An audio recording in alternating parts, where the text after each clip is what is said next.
ಒಂದು ತೆಸಲೋನಿಕ ಪತ್ರಿಕೆ 1ನೇ ಅಧ್ಯಾಯ 1ನೇ ವಾಕ್ಯ ಓದಪ್ಪ. ಈಗ ತಂದೆಯಾದ ದೇವರಲ್ಲಿಯೂ ಕರ್ತನಾದ ಯೇಸು ಕ್ರಿಸ್ತನಲ್ಲಿಯೂ ಇರುವ ತೆಸಲೋನಿಕದವರ ಸಭೆಯವರಿಗೆ ಪೌಲ ಸಿಲ್ವಾನ ತಿಮೋತಿ ಎಂಬ ನಾವುಗಳು ಬರೆಯುವುದೇನೆಂದರೆ ಎಷ್ಟು ಜನ ಬರೀತಿದ್ದಾರೆ? ನಾನು ಕಳೆದ ವಾರ ಹೇಳಿದ್ದೆ. ಎಷ್ಟು ಜನ ಬರೀತಾ ಇದ್ದಾರೆ? ಎಷ್ಟು ಜನ? ಒಬ್ಬರೇ ಬರೀತಾ ಇರೋದು. ಆದ್ರೆ ಮೂವರ ಹೆಸರನ್ನ ಸೇರಿಸಲಿಕ್ಕೆ ಕಾರಣ ಏನು? ನಮ್ಮಲ್ಲಿ ಒಂದು ಐಕ್ಯತೆ ಇದೆ ಅನ್ನುವಂತ ಸಂದೇಶವನ್ನು ಅವರು ಕೊಡ್ತಾ ಇದ್ದಾರೆ. ನಾವು ಐಕ್ಯವುಳ್ಳವರು, ಕ್ರಿಸ್ತನಲ್ಲಿ ನಾವು ಒಂದೇ ಅನ್ನುವ ಸಂದೇಶ ಕೊಡ್ತಾ ಇದ್ದಾರೆ. ಬರೆಯುವುದೇನೆಂದರೆ ಮುಂದಕ್ಕೆ ನಿಮಗೆ ಕೃಪೆಯೂ ಶಾಂತಿಯೂ ಆಗಲಿ. ಆ ಪತ್ರಿಕೆಯನ್ನ ಪ್ರಾರಂಭ ಮಾಡ್ತಾ ಇರುವಾಗ ನಿಮಗೆ ಕೃಪೆಯೂ ಶಾಂತಿಯೂ ಆಗಲಿ ಅಂತ ಹೇಳ್ತಾರೆ. ಫಸ್ಟ್ ಯಾಕೆ ಕೃಪೆಯನ್ನ ಅಲ್ಲಿ ಬರೆದಿದೆ ಅಂದ್ರೆ, ನಾನು ಓದುವ ವಾರದಲ್ಲಿ ಹೇಳಿದ್ದೆ, ಯಾರು ದೇವರ ಕೃಪೆ ನನ್ನ ಮೇಲಿದೆ ಅಂತ ಹೇಳ್ತಾರೋ ಅವರಿಗೆ ಸಮಾಧಾನ ಆಗತ್ತೆ. ಯಾರು ದೇವರ ಕೃಪೆ ನನ್ನ ಮೇಲೆ ಇದೆ ಅಂತೇಳಿ ಫೀಲ್ ಆಗ್ತಾರೋ ಅವ್ರ ಒಳಗಡೆ ಏನಾಗತ್ತೆ? ಸಮಾಧಾನ ಸಿಗತ್ತೆ. ಅದಕ್ಕೋಸ್ಕರ ಕೃಪೆಯೂ ಸಮಾಧಾನವೂ ನಿಮಗಾಗಲಿ ಅಂತ ಹೇಳಿದ್ರು. ಅಲ್ಲಿಂದ ಮುಂದಕ್ಕೆ ಇವತ್ತಿನ ವಾರದ ವಾಕ್ಯವನ್ನು ನಾವು ಧ್ಯಾನ ಮಾಡೋಣ. ಏನ್ ಹೇಳುತ್ತೆ ವಚನ? ಮುಂದಕ್ಕೆ ಓದಪ್ಪ. ನಾವು ನಂಬಿಕೆಯ ಫಲವಾದ. ನೋಡ್ರಿ, ಇಲ್ಲಿ ತೆಸಲೋನಿಕದವರಿಗೆ ಪೌಲನು ಹೇಳ್ತಾ ಇರುವಂತ ಫಸ್ಟ್ ಸ್ಟೇಟ್ಮೆಂಟ್, ಮೊದಲನೇ ಸ್ಟೇಟ್ಮೆಂಟ್ ಏನಪ್ಪಾ? ಆ ತೆಸಲೋನಿಕದವರ ಬಗ್ಗೆ ಒಂದು ಸಾಕ್ಷಿ ಹೇಳ್ತಾನೆ. ಏನ್ ಸಾಕ್ಷಿ ಹೇಳ್ತಿದ್ದಾನೆ? ನಾವು ನಂಬಿಕೆಯ ಫಲವಾದ ನಿಮ್ಮ ಕೆಲಸವನ್ನು ಪ್ರೀತಿಪೂರ್ವಕವಾದ, ಇಲ್ಲಿ ಗಮನಿಸ್ರಿ, ಪ್ರೀತಿಪೂರ್ವಕವಾದ ನಿಮ್ಮ ಪ್ರಯಾಸವನ್ನು ನಮ್ಮ ಕರ್ತನಾದ ಯೇಸು ಕ್ರಿಸ್ತನಲ್ಲಿ ಮೇಲಣ ನಿರೀಕ್ಷೆಯಿಂದ ಉಂಟಾದ ನಿಮ್ಮ ಸೈರಣೆಯನ್ನು ತಾಳ್ಮೆಯನ್ನು ನಮ್ಮ ತಂದೆಯಾದ ದೇವರ ಮುಂದೆ. ನೋಡ್ರಿ, ನಮ್ಮ ತಂದೆಯಾದ ದೇವರ ಮುಂದೆ ಸಾಕು. ಇಲ್ಲಿ ಪೌಲನ್ ಏನ್ ಹೇಳ್ತಿದ್ದಾನೆ? ನಿಮ್ಮಲ್ಲಿ ವಿಶ್ವಾಸ ಇದೆ. ನಿಮ್ಮಲ್ಲಿ ಏನಿದೆ? ವಿಶ್ವಾಸ ಇದೆ. ನಿಮ್ಮಲ್ಲಿ ನಂಬಿಕೆ ಇದೆ, ಬಹಳ ಬಲವಾದ ನಂಬಿಕೆ ಇದೆ. ನಾವದನ್ನ ನಿಮ್ಮ ಕ್ರಿಯೆಗಳ ಮೂಲಕ ನೋಡಿದೀವಿ ಅಂತಾನೆ ಪೌಲು. ನಿಮ್ಮಲ್ಲಿ ವಿಶ್ವಾಸ ಇದೆ, ಅದಕ್ಕೆ ನಿಮ್ಮ ಕ್ರಿಯೆಗಳ ಮೂಲಕ ನಿಮ್ಮ ವಿಶ್ವಾಸವನ್ನ ನೋಡಿದೀವಿ. ನೀವು ಪ್ರಯಾಸ ಪಡ್ತಾ ಇದ್ದೀರಲ್ಲ, ನೀವು ಪ್ರಯಾಸ ಪಡೋದ್ರಿಂದ ನಮಗೆ ಏನು ಅರ್ಥ ಆಗ್ತಾ ಇದೆ ಅಂದ್ರೆ, ನಿಮಗೆ ಕ್ರಿಸ್ತನಲ್ಲಿ ಪ್ರೀತಿ ಇದೆ ಅನ್ನುವುದು ನನಗೆ ಅರ್ಥ ಆಗ್ತಾ ಇದೆ. ನೋಡ್ರಿ, ಅಲ್ಲಿ ವಾಕ್ಯ ಹೇಳುತ್ತೆ, ವಿಶ್ವಾಸದಿಂದ ನಿಮ್ಮ ಕೆಲಸವನ್ನು, ಪ್ರೀತಿಯಿಂದ ನಿಮ್ಮ ಪ್ರಯಾಸವನ್ನು, ನಿರೀಕ್ಷೆಯಿಂದ ನಿಮ್ಮ ತಾಳ್ಮೆಯನ್ನು ನಾವು ನೋಡಿದ್ದೇವೆ ಅಂತಾನೆ. ವಿಶ್ವಾಸ ಇದ್ರೆ ಏನ್ ಮಾಡ್ತಾರೆ? ವಿಶ್ವಾಸ ಇದ್ರೆ ಹೆಂಗ್ ಕಾಣುತ್ತೆ? ವಿಶ್ವಾಸ ಹೆಂಗ್ ಕಾಣುತ್ತೆ? ಈಗ ನಾನು ನಿಮಗೆ ಹೇಳಿದ್ದೆ, ಯಾಕೋಬನ ಪತ್ರಿಕೆ ಹೇಳುವಾಗ ಪೌಲನ್ ಏನ್ ಹೇಳ್ತಾನೆ? ವಿಶ್ವಾಸದಿಂದ ಜೀವಿಸ್ರಿ, ನಂಬಿಕೆಯಿಂದ ಜೀವಿಸ್ರಿ. ಯಾಕೋಬನ್ ಏನ್ ಹೇಳ್ತಾನೆ? ನಂಬಿಕೆ ಇದ್ರೆ ನೀವು ತೋರಿಸ್ರಿ ಅಂತಾನೆ. ಪೌಲ ಏನ್ ಹೇಳ್ತಾನೆ? ನಂಬಿಕೆಯಿಂದ ಜೀವಿಸ್ರಿ. ಆದ್ರೆ ಯಾಕೋಬನ್ ಹೇಳ್ತಾನೆ, ನಂಬಿಕೆ ಇದ್ರೆ ತೋರಿಸ್ರಿ ಅದನ್ನ. ನಿನಗೆ ಬಹಳ ನಂಬಿಕೆ ಆಯ್ತು ಅಂತ ಹೇಳ್ತೀಯಾ? ನಿನಗೆ ಬಹಳ ನಂಬಿಕೆ ಇದ್ರೆ ತೋರಿಸು. ಇಲ್ಲ, ನನಗೆ ಬಹಳ ಪ್ರೀತಿ ಇದೆ. ಹೌದು, ನಿನಗೆ ಪ್ರೀತಿ ಇದ್ರೆ ತೋರಿಸು. ನಾನು ಬಹಳ ನಿರೀಕ್ಷೆ ಇದೆ ನಿನಗೆ ನಿರೀಕ್ಷೆ ಇದೆ ಅನ್ನೋದಾದ್ರೆ, ಕಷ್ಟಗಳು ಬಂದಾಗ, ಸಮಸ್ಯೆಗಳು ಬಂದಾಗ, ಕಣ್ಣೀರು ಬಂದಾಗ ತಾಳ್ಮೆಯಿಂದ ಕಾಯ್ಕೊಂಡಿರು. ನೋಡ್ರಿ, ನಮಗೆ ನಿರೀಕ್ಷೆ ಇದೆ ಅಂದ್ರೆ ನಾವೇನ್ ಮಾಡಬಾರ್ದು? ಗುಣಗಬಾರದು. ಪಕ್ಕದವ್ರಿಗೆ ಹೇಳ್ರಿ ಮಾತು. ನಮಗೆ ನಿರೀಕ್ಷೆ ಇದೆ ಅಂದ್ರೆ ನಾವೇನ್ ಮಾಡಬಾರ್ದು? ಗುಣಗಬಾರದು. ನಮಗೆ ವಿಶ್ವಾಸ ಇದೆ ಅಂದ್ರೆ ಕ್ರಿಯೆಗಳಲ್ಲಿ ತೋರಿಸ್ಬೇಕು. ಹೇಳ್ರಿ ಅವ್ರಿಗೆ, ಪಕ್ಕದವರಿಗೆ, ನಮಗೆ ವಿಶ್ವಾಸ ಇದೆ ಅಂದ್ರೆ ಕ್ರಿಯೆಗಳಲ್ಲಿ ತೋರಿಸ್ಬೇಕು. ಇನ್ನೊಂದು ಮಾತು ಅವ್ರಿಗೆ ಹೇಳ್ರಿ, ನಮಗೆ ಪ್ರೀತಿ ಇದೆ ಅಂದ್ರೆ ಪ್ರಯಾಸ ಪಡಬೇಕು. ನಂಬಿಕೆ ಇದೆ ಅಂದ್ರೆ ಹೆಂಗ್ ಗೊತ್ತಾಗತ್ತೆ? ಕ್ರಿಯೆಗಳಿದ್ರೆ ಗೊತ್ತಾಗತ್ತೆ. ಕ್ರಿಯೆಗಳಿಲ್ಲದಿದ್ರೆ ನಂಬಿಕೆ ಹೆಂಗ್ ಗೊತ್ತಾಗತ್ತೆ? ಪ್ರೀತಿ ಇದೆ ಅಂತ ಹೇಳಿದ್ರೆ ಸಾಲದು, ಪ್ರೀತಿ ಇದ್ದವನು ಪ್ರಯಾಸ ಪಡ್ತಾನೆ. ಉದಾಹರಣೆಗೆ ನಾನು ನಿಮಗೆ ಹೇಳ್ತೀನಿ. ಈಗ ನನ್ನ ಮೇಲೆ ಪ್ರೀತಿ ಇದೆ ಅಂದ್ರೆ ನಾನೊಂದು ಗಂಟೆ ಏನೋ ಒಂದು ಕೆಲಸ ಹೇಳ್ತೀನಿ. 1 ಗಂಟೆ ಕೆಲಸ ಹೇಳಿದ್ದು ನನ್ನ ಮೇಲಿನ ಪ್ರೀತಿಗೋಸ್ಕರ ಇನ್ನೂ ಸ್ವಲ್ಪ ಜಾಸ್ತಿ ಕೆಲಸ ಮಾಡಿ ಹೋಗ್ತಾರೆ. ಯಾಕಪ್ಪ ಅಂದ್ರೆ ಪ್ರೀತಿ ಇದೆ, ಪ್ರಯಾಸ ಪಡಕ್ಕೆ ರೆಡಿ ಇದ್ದಾನೆ. ಎಲ್ಲಿ ಪ್ರೀತಿ ಇದೆಯೋ ಅಲ್ಲಿ ಪ್ರಯಾಸ ಇದೆ, ಎಲ್ಲಿ ನಂಬಿಕೆ ಇದೆಯೋ ಅಲ್ಲಿ ಕ್ರಿಯೆಗಳಿದೆ. ಅದಕ್ಕೆ ಯಾಕೋಬನೇನ್ ಹೇಳ್ತಾನೆ? ಕ್ರಿಯೆಗಳಿಲ್ಲದ ನಂಬಿಕೆ ಅದು ಸತ್ತದ್ದಕ್ಕೆ ಸಮ. ಕ್ರಿಯೆಗಳಿಲ್ಲದ ನಂಬಿಕೆಗೆ ಚಾಲನೆ ಇರಲ್ಲ. ನೋಡ್ರಿ, ಈಗ ನಾವೆಲ್ಲರೂ ಬದುಕಿರುವವರು, ಉಸಿರಾಡುವವನಿಗೆ ಏನಿರುತ್ತೆ ಅಂದ್ರೆ ಚಾಲನೆ ಇರುತ್ತೆ. ಕೈ ಕಾಲು ಅಲ್ಲಾಡಿಸ್ತೀವಿ, ಓಡಾಡ್ತೀವಿ, ನಡೆದಾಡ್ತೀವಿ, ಓಡ್ತೀವಿ. ಅದೇ ಶವಕ್ಕೆ ಉಸಿರಿಲ್ಲ. ಶವ ಅದು ಒಂದು ವಸ್ತು, ಅದು ಓಡಾಡಲ್ಲ, ನಡೆದಾಡಲ್ಲ, ಚಲನೆ ಇಲ್ಲ. ಯಾಕೆಂದ್ರೆ ಕ್ರಿಯೆಗಳಿಲ್ಲ ರೀ. ಈಗ ಅದಕ್ಕೆ ಅದನ್ನ ಅಂದ್ರೆ ಕ್ರಿಯೆಗಳಿಲ್ಲದ ನಂಬಿಕೆ ಹೆಂಗಿರುತ್ತೆ? ಸತ್ತ ಶವದ ಹಾಗೆ. ಅದಕ್ಕೆ ನಿನಗೆ ನಂಬಿಕೆ ಇದೆಯಾ? ಕ್ರಿಯೆಗಳಲ್ಲಿ ತೋರಿಸು. ಪ್ರೀತಿ ಇದೆಯಾ? ಪ್ರಯಾಸ ಪಟ್ಟು ತೋರಿಸು. ನಿರೀಕ್ಷೆ ಇದೆಯಾ? ತಾಳ್ಮೆಯಿಂದ ಕಾಯ್ಕೊಂಡಿರು. ನಿರೀಕ್ಷೆ ಇದ್ದವನು ಗುಣಗಬಾರದು. ನಿರೀಕ್ಷೆ ಇದ್ದವನು ಏನ್ ಮಾಡಬಾರ್ದು? ಗುಣಗಬಾರದು. ದೇವರು ಇವತ್ತಲ್ಲ ನಾಳೆ ನನ್ನ ಜೀವನದಲ್ಲಿ ಅದ್ಭುತ ಮಾಡ್ತಾರೆ, ಮಹಿಮೆ ಮಾಡ್ತಾರೆ ಅಂತೇಳಿ ನಿರೀಕ್ಷೆಯಿಂದ ಇದ್ರೆ ದೇವರು ತನ್ನ ಮಹಿಮೆಯ ಕಾರ್ಯಗಳನ್ನು ಆತನು ಮಾಡ್ತಾನೆ. ನಿರೀಕ್ಷೆ ಇರುವವನು ಯಾವತ್ತೂ ಗುಣಗಲ್ಲ. ಅವರಿಗೆ ಒಂದು ನಿರೀಕ್ಷೆ ಇತ್ತು. ಏನ್ ನಿರೀಕ್ಷೆ ಇತ್ತು? ನಾನು ಹೋದ ವಾರದಲ್ಲಿ ಹೇಳಿದ್ನಲ್ಲ, ಅವರಿಗೆ ಯೇಸು ಕ್ರಿಸ್ತನ ಎರಡನೇ ಬರೋಣದ ಬಗ್ಗೆ ನಿರೀಕ್ಷೆ ಇತ್ತು. ಮೊದಲನೇ ಸಾರಿ ಬರುವಾಗ ಆತನು ಮನುಷ್ಯನಾಗಿ ಹುಟ್ಟಿ ಬಂದ. ಎರಡನೇ ಸಾರಿ ಬರುವಾಗ ಆತನು ರಾಜಾದಿರಾಜನಾಗಿ ತುತ್ತೂರಿಯ ಶಬ್ದದೊಡನೆ ದೂತರುಗಳ ಗುಂಪಿನ ಮಧ್ಯದಲ್ಲಿ ಬಿಳೆ ಕುದುರೆ ಮೇಲೆ ಆತನು ಎರಡನೇ ಸಾರಿ ಈ ಲೋಕಕ್ಕೆ ಇಳಿದು ಬರ್ತಾರೆ. ಹಲ್ಲೆಲೂಯ. ಅವರು ಅದನ್ನ ಕಾಯ್ಕೊಂಡು ಕೂತಿದ್ದಾರೆ. ಯಾಕಂದ್ರೆ ಅವರ ಒಳಗಡೆ ನಿರೀಕ್ಷೆ ಇದೆ. ಕೆಲವರು ಬಂದು ಹಿಂಸೆ ಪಡಿಸಿದ್ರು, ಕೆಲವರು ಅವರಿಗೆ ತೊಂದರೆ ಕೊಟ್ಟರು, ಕೆಲವರು ಹೀಯಾಳಿಸಿ ಮಾತಾಡಿದ್ರು, ಕೆಲವರು ಅವರನ್ನ ಹೊಡೆದ್ರು. ಅವರು ಎಷ್ಟೇ ಹಿಂಸೆ ಆದ್ರು, ಎಷ್ಟೇ ಕಷ್ಟ ಆದ್ರು, ಯಾರು ಎಷ್ಟೇ ಹೀಯಾಳಿಸಿದ್ರು, ತಾಳ್ಮೆಯಿಂದ ಯೇಸು ಸ್ವಾಮಿಯ ಎರಡನೇ ಬರೋಣಕ್ಕಾಗಿ ತಾಳ್ಮೆಯಿಂದ ಕಾಯ್ತಾ ಇದ್ರು. ಅದಕ್ಕೆ ಪೌಲನು ಹೇಳ್ತಾನೆ, ನಿಮ್ಮ ನಿರೀಕ್ಷೆಯನ್ನ ನಾನು ನೋಡಿದ್ದೀನಿ. ಯಾಕಂದ್ರೆ ತಾಳ್ಮೆಯಿಂದ ಇದ್ದೀರಿ ನೀವು. ನಿಮ್ಮ ನಂಬಿಕೆಯನ್ನ ನಾನು ನೋಡಿದ್ದೀನಿ. ಯಾಕಂದ್ರೆ ಕ್ರಿಯೆಗಳಲ್ಲಿ ನೀವು ತೋರಿಸ್ತಾ ಇದ್ದೀರಾ. ಬಹಳಷ್ಟು ಜನರು ಬಾಯಿ ಮಾತಲ್ಲಿ ಬಹಳ ಹೇಳ್ತಾರೆ, ನಾನು ತುಂಬಾ ನಂಬಿಗಸ್ತನಿದ್ದೀನಿ, ನಾನು ಬಹಳ ಪ್ರಾರ್ಥನಾ ಪರನಿದ್ದೀನಿ, ನಾನು ದೇವರನ್ನ ಬಹಳ ಪ್ರೀತಿ ಮಾಡ್ತೀನಿ, ನಾನು ದೇವರಿಗಾಗಿ ಸಹಾಯಕ್ಕೂ ರೆಡಿ ಇದ್ದೀನಿ ಅಂತ ಬಾಯಿ ಮಾತಲ್ಲಿ ಹೇಳ್ತಾರೆ. ಸಣ್ಣ ಕಷ್ಟಗಳು ಬರುವಾಗ 100 ಪ್ರಶ್ನೆ ದೇವರಿಗೆ ಕೇಳ್ತಾರೆ. ಸಣ್ಣ ಸಮಸ್ಯೆಗೆ 100 ಪ್ರಶ್ನೆ ಕೇಳ್ತಾರ್ರಿ ದೇವರಿಗೆ. ಆದರೆ ಬಾಯಿ ಮಾತಲ್ಲಿ ಏನ್ ಹೇಳ್ತಾರೆ? ನಾನು ತುಂಬಾ ನಂಬಿಗಸ್ತ, ನಾನು ಬಹಳ ಅದ್ಭುತವಾದ ಮನುಷ್ಯ, ನಾನು ಬಹಳ ಕದಲದೇ ಇರುವಂತ ಮನುಷ್ಯ, ಅಂದ್ರೆ ದೇವರಲ್ಲಿ ಸ್ಥಿರವಾಗಿರುವ ಮನುಷ್ಯ ಅಂತ ಮಾತಿನಲ್ಲಿ ಮಾತಾಡ್ತಾರೆ. ದೇವ್ರ ಮಕ್ಕಳೇ, ಇಲ್ಲಿ ವಾಕ್ಯ ಹೇಳುತ್ತೆ, ಪೌಲನೇ ಹೇಳ್ತಾನೆ, ಥೆಸಲೋನಿಕದವರೇ, ನೀವು ಮಾತಿನಲ್ಲಿ ಹೇಳೋರಲ್ಲ, ನೀವು ಕ್ರಿಯೆಗಳಲ್ಲಿ ಜೀವಿಸುವವರು. Hallelujah, hallelujah. ನೀವು ಮಾತಿನಲ್ಲಿ ಹೇಳೋರಲ್ಲ, ನೀವೆಂತವರು? ಕ್ರಿಯೆಗಳಲ್ಲಿ ಜೀವಿಸ್ತಾ ಇರುವವರು. ನಿಮ್ಮ ವಿಶ್ವಾಸವನ್ನ ನಾನು ಕ್ರಿಯೆಗಳಲ್ಲಿ ನಾನು ನೋಡಿದ್ದೀನಿ. ಎರಡನೇ ಮಾತು ಹೇಳ್ತಾನೆ, ನಿಮ್ಮ ಪ್ರೀತಿಯ ಪ್ರಯಾಸವನ್ನ ನಾನು ನೋಡಿದ್ದೀನಿ. ನೀವು ದೇವರಲ್ಲಿ ಬಹಳ ಪ್ರೀತಿ ಇದೆಯಪ್ಪ ನಿಮಗೆ, ಅದಕ್ಕೆ ಎಷ್ಟು ಪ್ರಯಾಸ ಪಡ್ತಿರಲ್ಲ ನೀವು. Hallelujah, hallelujah. ನಾನು ನಿಮಗೆ ನಂಬಿಕೆಗೋಸ್ಕರ ನಾನು ನಿಮಗೊಂದು ಮಾತು ಹೇಳ್ತೀನಿ. ನಂಬಿಕೆ ಹೆಂಗಿರುತ್ತೆ? ನಂಬಿಕೆ ಅಂದ್ರೆ ಏನಂತ ನಾನು ಹೇಳ. ಒಬ್ಬ ಭಕ್ತಿವಂತರಿದ್ದರು. ಎಷ್ಟು ನಂಬಿಕೆ ಅವರಿಗೆ ಅಂದ್ರೆ, ಅವರು ಯಾವತ್ತೂ ಕೂಡ ಹಣದ ಮೇಲೆ ವಿಶ್ವಾಸ ಇಡ್ಲಿಲ್ಲ, ಬಟ್ಟೆ ಮೇಲೆ ವಿಶ್ವಾಸ ಇಡ್ಲಿಲ್ಲ, ಮನುಷ್ಯನ ಮೇಲೆ ವಿಶ್ವಾಸ ಇಡ್ಲಿಲ್ಲ, ಕಟ್ಟಡದ ಮೇಲೆ ವಿಶ್ವಾಸ ಇಡ್ಲಿಲ್ಲ, ಆಸ್ತಿ ಪಾಸ್ತಿಗಳ ಮೇಲೆ ವಿಶ್ವಾಸ ಇಡ್ಲಿಲ್ಲ ರೀ. ಅವರು ದೇವರ ಮೇಲೆ ವಿಶ್ವಾಸ ಇಟ್ಟು ಬಹಳಷ್ಟು ಜನ ಮಕ್ಕಳನ್ನ, ಅನಾಥ ಮಕ್ಕಳನ್ನ ಸಾಕ್ತಾ ಇದ್ರು. ತಂದೆ ತಾಯಿಗಳಿಲ್ಲದೆ ಎಲ್ಲ ಇರುವಂತ ಮಕ್ಕಳನ್ನ ಸಾಕ್ತಾ ಇದ್ರು. ಪ್ರತಿ ದಿವಸ ಪ್ರಾರ್ಥನೆ. ಯಾವತ್ತು ನೋಡ್ರಿ, ಅಷ್ಟು ಜನ ಮಕ್ಕಳನ್ನ ಸಾಕ್ಬೇಕಂದ್ರೆ ಎಷ್ಟು ಹಣ ಬೇಕು? ಹಣಕ್ಕೆ ಎದುರು ನೋಡ್ಲೇ ಇಲ್ಲ ರೀ ಅವರು. ಯಾವತ್ತು ದೇವ್ರನ್ನ ಎದುರು ನೋಡ್ತಿದ್ರು. ದೇವ್ರೇ ನೀನ್ ಸಹಾಯ ಮಾಡ್ಬೇಕು, ದೇವ್ರೇ ನೀನ್ ಸಹಾಯ ಮಾಡ್ಬೇಕು, ನೀನ್ ಕೃಪೆ ಮಾಡ್ಬೇಕು. ಪ್ರತಿದಿನ ಪ್ರಾರ್ಥನೆ ಇತ್ತು. ಆವತ್ತೊಂದು ದಿವಸ ಆ ಮನೆಯಲ್ಲಿ ಹಿಟ್ಟಿಲ್ಲ, ಎಣ್ಣೆ ಇಲ್ಲ, ಆ ಮಕ್ಕಳಿಗೆ ಊಟ ಕೊಡಕ್ಕೆ ಊಟದ ವಸ್ತು ಏನೂ ಇಲ್ಲ ರೀ. ಒಲೆ ಹಚ್ಚಲಿಕ್ಕಿಲ್ಲ ಅಂತ ಭಯಂಕರ ಪರಿಸ್ಥಿತಿ. 7 ಗಂಟೆ 7:15 ಆಯ್ತು.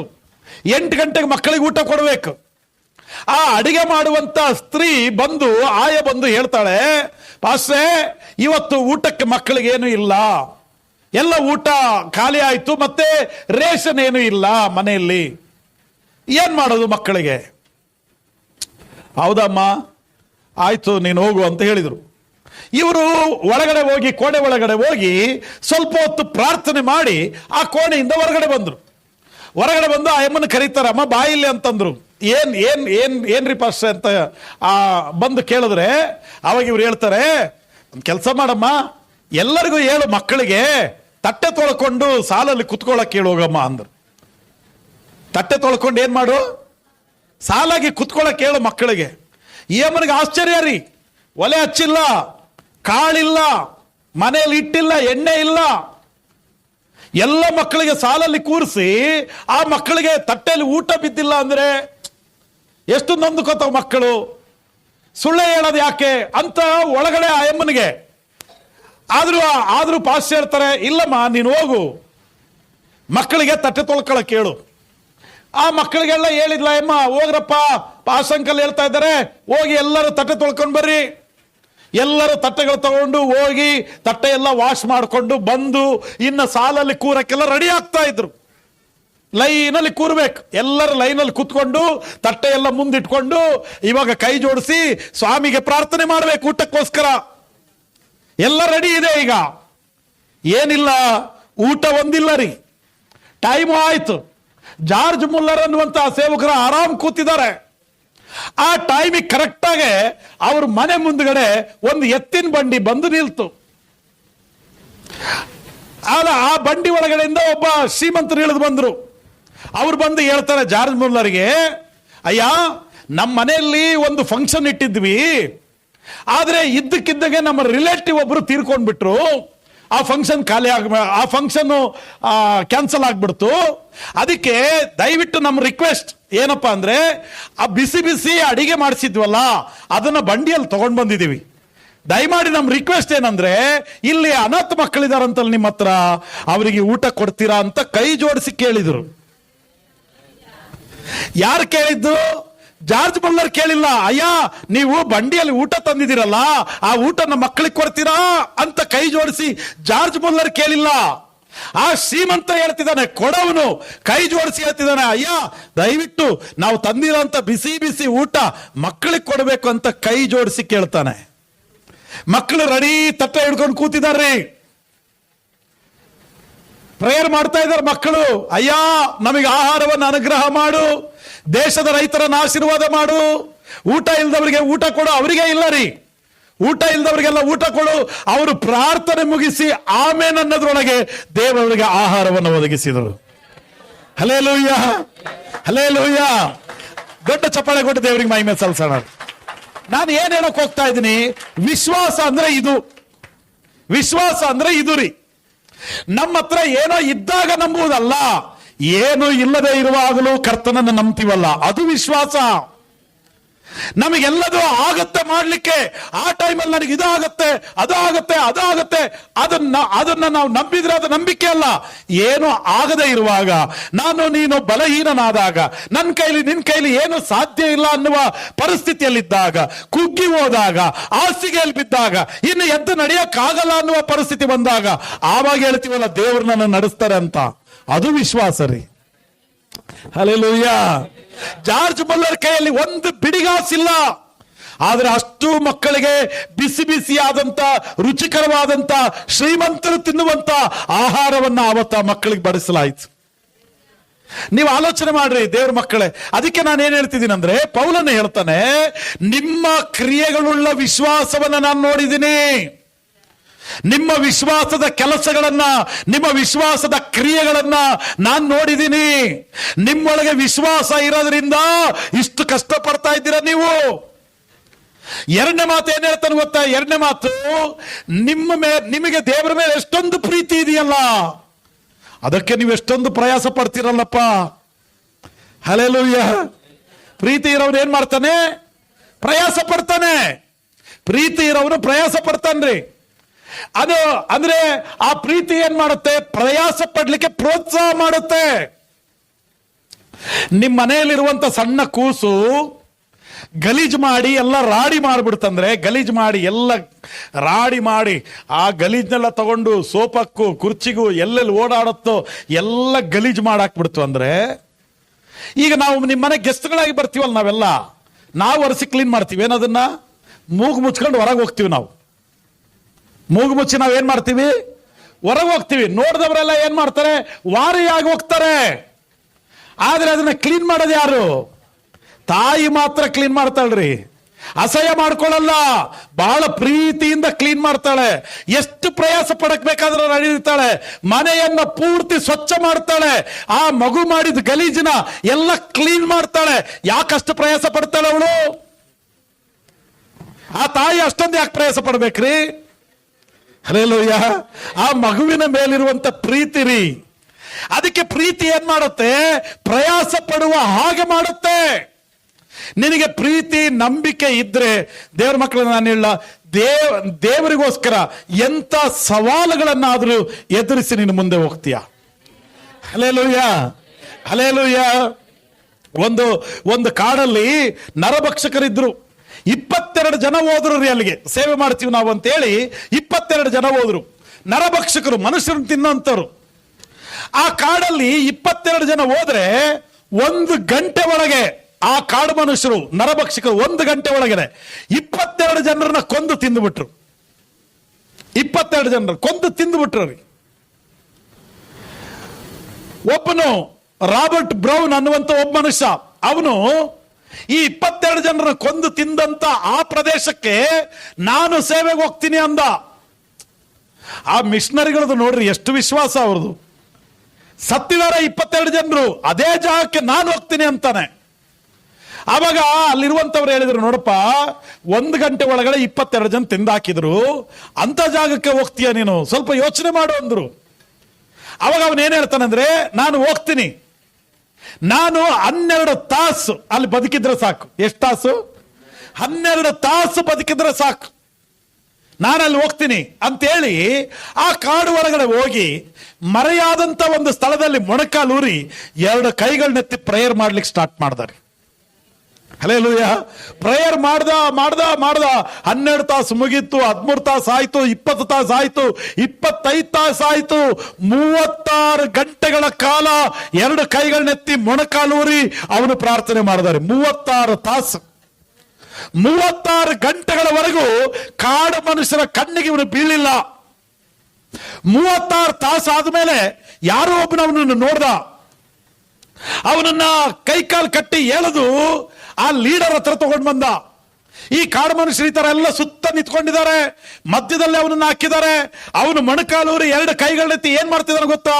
ಅವನ ಮಾತೃಭಾಷೆ ಇಂಗ್ಲಿಷ್ ನಲ್ಲಿ ಅವನೊಂದು ಹಾಡಾಡ್ತಿದ್ದಾನೆ. ಹಾಡಾಡಿ ದೇವ್ರನ್ನ ಮಹಿಮೆ ಪಡಿಸ್ತಾ ಇದ್ದಾನ್ರಿ. ಅವಾಗ ಇವ್ರದ್ದು ಕಾಡು ಜನರದ್ದು ಒಂದು ಭಾಷೆ ಇರುತ್ತಲ್ಲ, ಈ ಭಾಷೆ ಅವರಿಗೆ ಅರ್ಥ ಆಗ್ತಾ ಇಲ್ಲ.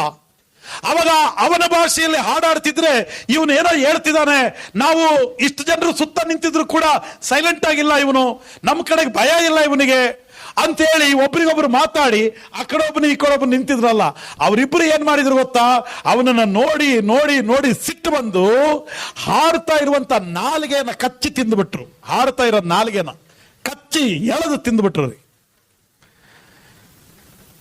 ಇನ್ನು ಮಾತಾಡಕ್ ಬರ್ತಾ ಇಲ್ಲ, ಬಾಯಲ್ಲಿ ರಕ್ತ ಸೋರ್ತಾ ಇದೆ.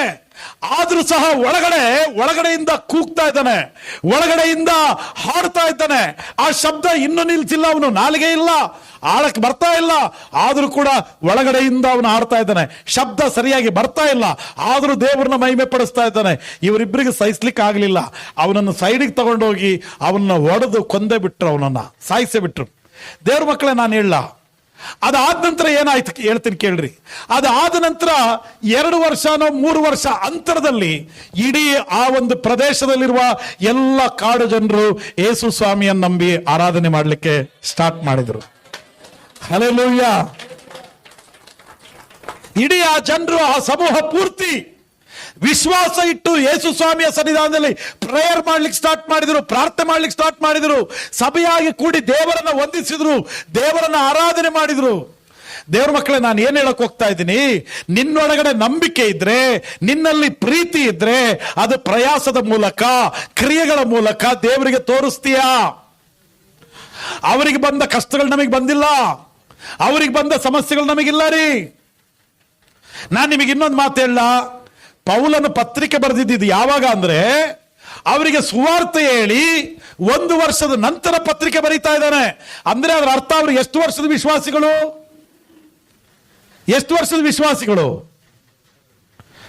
ಅವರು ಪೌಲನು ಸುವಾರ್ತೆ ಹೇಳಿ 1 ವರ್ಷದ ನಂತರ ಪತ್ರಿಕೆ ಬರೀತಾ ಇದ್ದಾನೆ. ಎಷ್ಟು ವರ್ಷದ ವಿಶ್ವಾಸಿಗಳವರು ಇದ್ದೀರಾ? ಪಕ್ಕದವ್ರು ಕೇಳ್ರಿ, ನೀವು ಎಷ್ಟು ವರ್ಷದ ವಿಶ್ವಾಸಿಗಳು ಅಂತ. ಎಷ್ಟು ವರ್ಷದವ್ರಪ್ಪ? ಕೆಲವರು 20 ವರ್ಷದವರು, ಕೆಲವರು 25 ವರ್ಷದವರು, ಕೆಲವರು 10 ವರ್ಷದವರು. ಪಾಪ ಕೆಲವರು ಅಷ್ಟೇ ಹೊಸವರು, ಸ್ವಲ್ಪ ದಿನಗಳಿಂದ ಬಂದವರು. ಹೆಚ್ಚಿನ ಅಂಶ ಜನರು ವರ್ಷಗಳ ದಾಟಿದವರು ನಾವು. ದೇವ್ರ ಮಕ್ಕಳೇ, ನಾನು ಹೇಳ, ಥೆಸಲೋನಿಕ ಸಭೆಯವರಲ್ಲಿರುವ ವಿಶ್ವಾಸ ನಿನ್ನಲ್ಲಿದೆಯಾ? ಥೆಸಲೋನಿಕ ಸಭೆಯಲ್ಲಿರುವ ಅವರಿಗಿರುವಂತ ಆ ಪ್ರೀತಿಯ ಪ್ರಯಾಸ ನಿನ್ನಲ್ಲಿದೆಯಾ? ಥೆಸಲೋನಿಕದವರು ಅಷ್ಟು ತಾಳ್ಮೆಯಿಂದ ಕಾಯ್ಕೊಂಡು ಸ್ವಾಮಿಯ 2ನೇ ಬರೋಣಕ್ಕಾಗಿ ರೆಡಿಯಾಗಿ ಕಾಯ್ತಾ ಕೂತಿದಾರಲ್ಲ, ಆ ಒಂದು ತಾಳ್ಮೆ ನಿನ್ನಲ್ಲಿದೆಯಾ? ಪ್ರತಿಯೊಂದಕ್ಕೂ ದೇವರಿಗೆ ಪ್ರಶ್ನೆ ಮಾಡೋದಲ್ಲ, ಪ್ರತಿಯೊಂದು ಸೇವಕನಿಗೆ ಪ್ರಶ್ನೆ ಮಾಡೋದಲ್ಲ, ಪ್ರತಿಯೊಂದನ್ನು ಅಕ್ಕಪಕ್ಕದಲ್ಲಿರುವ ಭಕ್ತಿವಂತನ ಹತ್ರ ಹೇಳಿಕೊಂಡು ಪ್ರಶ್ನೆ ಮಾಡೋದಲ್ಲ. ನಿನ್ನೊಳಗಡೆ ತಾಳ್ಮೆ ಇದೆಯಾ? ತಾಳ್ಮೆ ಇದೆ ಅನ್ನೋದಾದ್ರೆ ಮಾತಾಡಬೇಡ. ಹಲ್ಲೆಲೂಯ. ಇನ್ನು ಉಳಿದಿದ್ದೆಲ್ಲ ದೇವರು ಕಾರ್ಯ ಮಾಡ್ತಾರೆ. ನಿನ್ನ ನಿರೀಕ್ಷೆಯನ್ನ ಪೂರ್ತಿ ದೇವ್ರ ಮೇಲಿಡು. ನನ್ನ ನಿರೀಕ್ಷೆ ನೀನೇ, ನನ್ನ ಪ್ರೀತಿಯು ನೀನೇ, ನನ್ನ ವಿಶ್ವಾಸವು ನೀನೇ. ಅದಕ್ಕೆ ಪೌಲು ಥೆಸಲೋನಿಕ ಸಭೆಯವರಿಗೆ ಬೆಸ್ಟ್ ಸ್ಟೇಟ್ಮೆಂಟ್ ಹೇಳಿದ್ದು. ಥೆಸಲೋನಿಕದವರ ಸಾಕ್ಷಿ ಹೇಳ್ತಾ ಇರೋದು ಅವನು. ಥೆಸಲೋನಿಕದವರ ಸಾಕ್ಷಿ ಹೇಳ್ತಾ ಇದ್ದಾನೆ. ಥೆಸಲೋನಿಕದವರೇ, ನೀವು ನಂಬಿಗಸ್ತರು. ಥೆಸಲೋನಿಕದವರೇ, ನೀವು ಕರ್ತನ ಪ್ರೀತಿಯಲ್ಲಿ ಸ್ಥಿರವುಳ್ಳವರು. ನಿಮ್ಮ ಕ್ರಿಯೆಗಳನ್ನು ನೋಡಿದ್ದೀನಿ, ನಿಮ್ಮ ಪ್ರಯಾಸವನ್ನು ನೋಡಿದ್ದೀನಿ, ನಿಮ್ಮ ತಾಳ್ಮೆಯನ್ನು ಸಹ ನಾನು ನೋಡಿದ್ದೀನಿ. ಹಲ್ಲೆಲೂಯ. ಇದೇ ತರ ಇನ್ನೊಂದು ಸ್ಟೋರಿ ಹೇಳ್ತೀನಿ ಕೇಳ್ರಿ. ಆ ತರದ ಇನ್ನೊಂದು ಕಾಡಿನಲ್ಲಿ ನರಭಕ್ಷಕರಿರುವಂತ ಸ್ಥಳನೇ. ಆ ಸ್ಥಳದಲ್ಲಿ ಸ್ವಲ್ಪ ಜನರು ಏನ್ ಮಾಡಿದಾರೆ ಅಂದ್ರೆ, ಈ ಮಿಷನರಿಗಳಿದಾರಲ್ರಿ, ಈ ಮಿಷನರಿಗಳ ತ್ಯಾಗ ನಾನು ನಿಮಗೆ ಹೇಳಿ ಆಮೇಲೆ ಈ ಸ್ಟೋರಿ ಹೇಳ್ತೀನಿ, ಕೇಳಿಸ್ಕೊಳ್ರಿ. ಮಿಷನರಿಗಳು ಅಂದ್ರೆ ಅವ್ರು ಯಾವಾಗ ಸೇವೆ ಮಾಡಿದವರು ಅಂದ್ರೆ, 100 ವರ್ಷಗಳ ಹಿಂದೆ. ಉದಾಹರಣೆಗೆ ನಾನು ನಿಮಗೆ ಹೇಳ, ಕೆಲವೊಂದು ಹಾಸ್ಪಿಟಲ್ಗಳು ನೋಡ್ತಿರಲ್ಲ, ಬಹಳ ವರ್ಷಗಳ ಹಾಸ್ಪಿಟಲ್ ಅದು. ಆ ಆಸ್ಪತ್ರೆ ಕಟ್ಟದವ್ರು ಯಾರಪ್ಪ ಅಂದ್ರೆ, ಯಾರೋ ಮಿಷನರಿ ಕಟ್ಟಿದ್ದು, ಯಾವುದೋ ದೇಶದಿಂದ ಬಂದಿದ್ದವನು. ಕಲ್ಕತ್ತಾದಲ್ಲಿ ಇವಾಗ ದೊಡ್ಡದು ಅನಾಥಾಶ್ರಮದ ಕಟ್ಟಡ ಇದೆಯಲ್ಲ, ಯಾರು ಕಟ್ಟಿದ್ದದು? ಕಲ್ಕತ್ತಾದ ಅನಾಥಾಶ್ರಮ ಅಂದ್ರೆ ನಿಮಗೊಂದು ನೆನಪು ಬರ್ಬೇಕು, ಮದರ್ ತೆರೇಸಾರಿ. ಚಿಕ್ಕ ಪ್ರಾಯದಲ್ಲಿ ಬಂದವಳು, ಸ್ಲಮ್ ಅಲ್ಲಿರುವಂತ ಮಕ್ಕಳಿಗೋಸ್ಕರ ಸೇವೆ ಮಾಡಿದವಳು. ಅಂದ್ರೆ ಆ ಮಿಷನರಿಗಳ ತ್ಯಾಗ ಹೆಂಗಿರ್ತಿತ್ತಂದ್ರೆ, ತಮ್ಮ ಪ್ರಾಣವನ್ನು ಕೂಡ ಕೊಡಕ್ಕೆ ರೆಡಿ ಇರ್ತಾ ಇದ್ರು. ಅವ್ರು ಹಿಂದೆ ಮುಂದೆ ಯೋಚನೆ ಮಾಡ್ತಿರ್ಲಿಲ್ಲ ಮಿಷನರಿಗಳ್ರಿ. ಅವರು ನಮ್ಮ ಭಾರತ ದೇಶದಲ್ಲಿರುವಂತ ಜನರು ಸ್ವಲ್ಪ ಕಪ್ಪು ಜನ, ಕಲರ್ ಅಲ್ಲಿ ಡಿಬ್ ಇರ್ತಾರೆ. ಅವರು ಬಹಳ ಬೆಳ್ಳಗಿರ್ತಾರೆ, ಬಹಳ ವೈಟ್ ಜನ. ಅವ್ರು ಏನ್ ಮಾಡ್ತಿದ್ರು ಅಂತ ಗೊತ್ತಾ? ಭಾರತ ದೇಶದ ಜನರು ಮತ್ತೆ ಬೇರೆ ಬೇರೆ ದೇಶಕ್ಕೆ ಅವರು ಸೇವೆಗೆ ಹೋದಾಗ ಕಪ್ಪು ಜನರು ನಮ್ಮ ಮಾತು ಕೇಳಲ್ಲ, ನಮ್ಮಿಂದ ದೂರ ಇರ್ತಾರೆ, ನಮ್ಮ ಮಾತು ಅವರಿಗೆ ಅರ್ಥ ಆಗಲ್ಲ. ನಾವು ಅವ್ರ ಜೊತೆಯಲ್ಲಿ ಇರ್ಬೇಕಂದ್ರೆ ಏನ್ ಮಾಡ್ಬೇಕು? ನಾವು ಕಪ್ಪಾಗಬೇಕು ಅಂತ ಅವ್ರು ಏನ್ ಮಾಡ್ತಿದ್ರು ಅಂದ್ರೆ, ಬಟ್ಟೆಗಳನ್ನ ತೆಗೆದು ಕೆಟ್ಟು ಉರಿ ಬಿಸಿಲಲ್ಲಿ ಮಲಗ್ತಾ ಇದ್ದಾರಂತೆ. ಕಪ್ಪಾಗಬೇಕು ನಾವು. ಆ ತರ ಕಪ್ಪಾದ್ರೆ ಆ ಜನರಿಗೆ ಸುವಾರ್ತೆ ಹೇಳಕ್ಕಾಗತ್ತೆ ಅಂತ. ಅಷ್ಟು ತ್ಯಾಗ ರೀ. ಎಸಿಗಳಲ್ಲಿರೋರು ಅವರಲ್ಲ, ಅಂದ್ರೆ ಅಷ್ಟು ತ್ಯಾಗ ಮಾಡುವವರು. ಪ್ರಾಣವನ್ನ ಕೊಡ್ಲಿಕ್ಕೆ ಹಿಂದೆ ಮುಂದೆ ಮಾಡಲ್ಲ ಅವರು. ಕರ್ತನ ಹೆಸರಿನಲ್ಲಿ ಸತ್ರೆ ನಾನು ಸಾಯ್ತೀನಿ, ನನ್ನ ನಿರೀಕ್ಷೆ ಪರಲೋಕದಲ್ಲಿದೆ ಅಂತ ನಂಬುವವರು. ಅಂತ ಜನ ಅವರು ಬಹಳ ತ್ಯಾಗ ಮಾಡ್ತಾರೆ. ಆಸ್ತಿ ತ್ಯಾಗ ಮಾಡ್ತಾರೆ, ಹಣ ತ್ಯಾಗ ಮಾಡ್ತಾರೆ, ಅವರ ಜೀವವನ್ನು ಕೂಡ ತ್ಯಾಗ ಮಾಡ್ತಾರೆ, ಕುಟುಂಬಗಳನ್ನು ತ್ಯಾಗ ಮಾಡ್ತಾರೆ. ಅಂತ ಅದ್ಭುತವಾದ ಜನರು ರೀ. ಅವರೊಂದ್ಸಾರಿ ಏನ್ ಮಾಡಿದ್ರು ಅಂದ್ರೆ, ಆ ನರಭಕ್ಷಕರು ಇರುವಂತ ಸ್ಥಳದಲ್ಲಿ ಹೆಲಿಕಾಪ್ಟರ್ ಅಲ್ಲಿ ಮೇಲ್ಗಡೆ ಹೆಲಿಕಾಪ್ಟರ್ ತಗೊಂಡು ಬಂದು ಅಲ್ಲಿಂದ ಊಟ ಹಾಕ್ತಿದ್ರಂತವರಿಗೆ.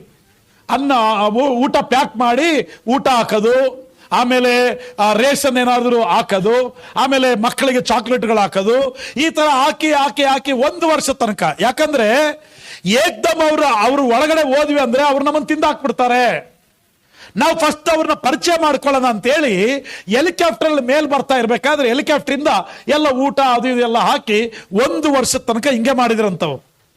1 ವರ್ಷ ಆದ ನಂತರ ಆ ಕಾಡು ಒಳಗಡೆ ಪ್ರವೇಶ ಮಾಡಿ ಇವಾಗ ನಾವು ಪ್ರವೇಶ ಮಾಡೋಣ, ನಾವು ಸ್ವಲ್ಪ ಅವ್ರಿಗೆ ಪರಿಚಯ ಆಗಿದೀವಲ್ಲ, ಅದಕ್ಕೆ ಇವಾಗ ನಮ್ಮನ್ನ ಸ್ವೀಕಾರ ಮಾಡಬಹುದು, ಈಗ ನಮ್ಮ ಜೊತೆಲಿ ಅವ್ರು ಮಾತಾಡ್ಬೋದು ಅಂತೇಳಿ ಅವರು ಕಾಡು ಒಳಗಡೆ ಪ್ರವೇಶ ಮಾಡಿದ್ರು. ಕಾಡು ಒಳಗಡೆ ಪ್ರವೇಶ ಮಾಡಿದ್ರೆ ಅವರು ಕಾಡು ಒಳಗಡೆ ಪ್ರವೇಶ ಮಾಡಿದ್ದು ಸ್ವಲ್ಪ ಸಮಯಕ್ಕೆ ಎಲ್ಲರನ್ನ ಕೊಂದು ಬಿಟ್ರಿ, ಅವರು ಎಲ್ಲರನ್ನ ಸಾಯಿಸಿಬಿಟ್ರು. ಈ ಹೆಲಿಕಾಪ್ಟರ್ ಓಡಿಸುವಂತ ಡ್ರೈವರ್ ಇದನ್ನಲ್ಲ, ಪೈಲಟ್, ಆ ಮನುಷ್ಯನು ಕೂಡ ಸತ್ತೋದ. ಅವರ ಅಕ್ಕ ಒಬ್ಬಳಿದ್ದಳು, ರೇಚಲ್ ಸೇಂಟ್ ಅಂತ ಅವಳ ಹೆಸರು. ಅವಳು ಬೈಬಲ್ ಕಾಲೇಜಲ್ಲಿ ಇದ್ಲು. ಅವಳು ಆ ಬೈಬಲ್ ಕಾಲೇಜಲ್ಲಿ ಇದ್ದವಳಿಗೆ ಈ ವಿಷಯ, ನಮ್ಮ ಅಣ್ಣ ಹಿಂಗೆ ಸತ್ತೋದಂತೆ, ಹಿಂಗೆ ಕಾಡು ಜನರು ತಿಂದ್ರಂತೆ, ಅವರು ಆ ಕಾಡು ಜನರು ಸಾಯಿಸಿದ್ರಂತೆ ಅಂತ ವಿಷಯ ಗೊತ್ತಾದ ತಕ್ಷಣನೇ ಅವಳು ಅಲ್ಲಿ ಕೇಳ್ಕೊಂಡ್ಲು, ನನ್ನನ್ನ ನೀವ್ ಹೆಂಗೋ ಕಾಲೇಜ್ ಮುಗಿದ ನಂತರ ಸೇವೆ ಕಳಿಸ್ತಿರಲ್ಲ, ನನ್ನನ್ನ ಆ ಪ್ರದೇಶಕ್ಕೆ, ನಮ್ಮ ಅಣ್ಣನನ್ನ ಕೊಂದಂತ, ನನ್ನ ತಮ್ಮನ್ನ ಕೊಂದಂತ ಆ ಪ್ರದೇಶಕ್ಕೆ ನನ್ನನ್ನು ಸೇವೆ ಕಳಿಸ್ರಿ ಅಂತ ರಿಕ್ವೆಸ್ಟ್ ಮಾಡಿದ್ಲು.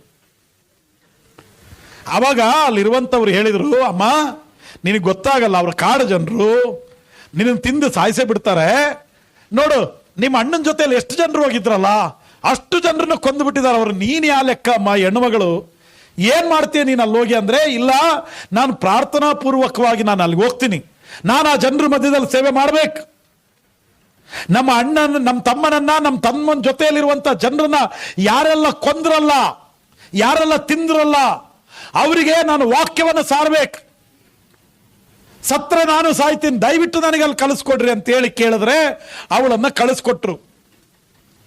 ಅವಳ ಜೊತೆಯಲ್ಲಿ ಬರಬೇಕಾದ್ರೆ ಅವಳ ಸ್ನೇಹಿತರನ್ನು ಕೂಡ ಕರ್ಕೊಂಡು ಬಂದು ನಿಮಗೆ ಆಶ್ಚರ್ಯ ಹೇಳ, 4 ವರ್ಷ ಆ ಪ್ರದೇಶದಲ್ಲಿ ಸೇವೆ ಮಾಡಿದ್ಲು.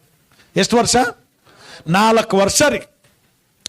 4 ವರ್ಷದಲ್ಲಿ ಅಲ್ಲಿರುವಂತ ಕೆಲವರೆಲ್ಲ ದೇವ್ರನ್ನ ನಂಬಿದ್ರು, ಬಹಳಷ್ಟು ಜನ ದೇವ್ರನ್ನ ನಂಬಿದ್ರು. ಯಾರೆಲ್ಲ ಇವ್ರನ್ನ ಕೊಂದು ತಿಂದಿದ್ರಲ್ಲ ಅವರು ಕೂಡ ಕೆಲವರು ದೇವರು ನಂಬಿದ್ರು.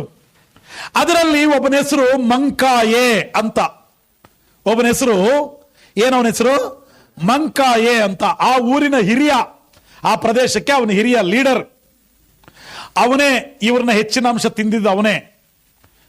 ಆ ಮನುಷ್ಯ ಕೂಡ ದೇವಾಲಯದ ಒಳಗಡೆ ಬಂದು ದೇವರನ್ನ ಆರಾಧನೆ ಮಾಡ್ತಿದ್ದ, ರಕ್ಷಣೆ ಹೊಂದಿದ, ಸಭೆಗೆ ಹಿರಿಯನಾಗಿ ಕೂತ್ಕೊಂಡ. ಆ ಅಮ್ಮನಿಗೆ ಹೇಳ್ತಾನೆ, ನಿನಗೇನಾದ್ರೂ ಬೇಕಂದ್ರೆ ನಮಗೆ ಕೇಳಮ್ಮ, ನಾವು ಸಹಕಾರ ಮಾಡ್ತೀವಿ ಅಂತೇಳಿ ಅವಳು ಅದ್ಭುತವಾದ ಸೇವೆ ಮಾಡಿದ್ಲು 4 ವರ್ಷ. ಆ 4 ವರ್ಷದ ಸೇವೆ ಮಾಡ್ತಾ ಇರಬೇಕಾದ್ರೆ ಇವನು, ನಾನು ಹೇಳಿದ್ನಲ್ಲ ಯಾರು ಅವರ ತಮ್ಮನನ್ನ ಕೊಂದು ತಿನ್ನಲ್ಲ, ಅವ್ರ ಮಗ ಸ್ಟೀವ್ ಅಂತ ಅವನ ಹೆಸರು, ಸ್ಟೀವ್ ಸೇಂಟ್ ಅಂತ. ಆ ಮಗ ಅವನು ಹೇಳ್ತಾನೆ, ಅವನು ಸಣ್ಣ ಹುಡುಗ, ಚಿಕ್ಕ ಹುಡುಗ, ಅವನು ಬಂದು ಅವರ ಅತ್ತೆಗೆ ಹೇಳ್ತಾನೆ, ಆಂಟಿ ನಾನು ನೀವು ಸೇವೆ ಮಾಡ್ತಾ ಇದ್ದೀರಲ್ಲ ಅಲ್ಲಿ ಬಂದು ನಿಮ್ ಜೊತೆಯಲ್ಲಿ ಇರ್ತೀನಿ ಅಂದ. ಅವಾಗ ಅವಳು ಹೇಳ್ತಾಳೆ, ಇಲ್ಲಪ್ಪ ಬೇಡ ಬೇಡ ಬೇಡ, ನೀನು ಅಲ್ಲೇ ಇರು, ನೀನು ಇಲ್ಲಿ ಬರ್ಲಿಕ್ಕೆ ಹೋಗ್ಬೇಡ, ಇಲ್ಲ ಅಪಾಯ ಇದೆ, ಇಲ್ಲ ಇಲ್ಲ ನಾನು ನಿಮ್ ಜೊತೆಯಲ್ಲೇ ಇರ್ತೀನಿ, ನಿನ್ ಜೊತೆಯಲ್ಲೇ ವಾಸ ಇರ್ತೀನಿ ಅಂತ ಹಠ ಮಾಡಿ ಅವನು ಬಂದಾರಿ. ಇಲ್ಲಿ ಕೇಳಿಸ್ಕೊಳ್ರಿ, ಹಠ ಮಾಡಿ ಅವನು ಬಂದಾಗ ಅವನು ಎಲ್ಲರ ಜೊತೆಯಲ್ಲಿ ಬೆರೀತಿದ್ದ, ಎಲ್ಲರ ಜೊತೆಯಲ್ಲಿ ಮಾತಾಡ್ತಿದ್ದ. ಆ ಮಂಕಾಯೆ ಅಂತಿದ್ದಾನಲ್ಲ, ಮಂಕಾಯೆ, ಅವನನ್ನ ಬಹಳ ಹಚ್ಕೊಂಡಾರ ಇವನು, ತುಂಬಾ ಅಂದ್ರೆ ತುಂಬಾ.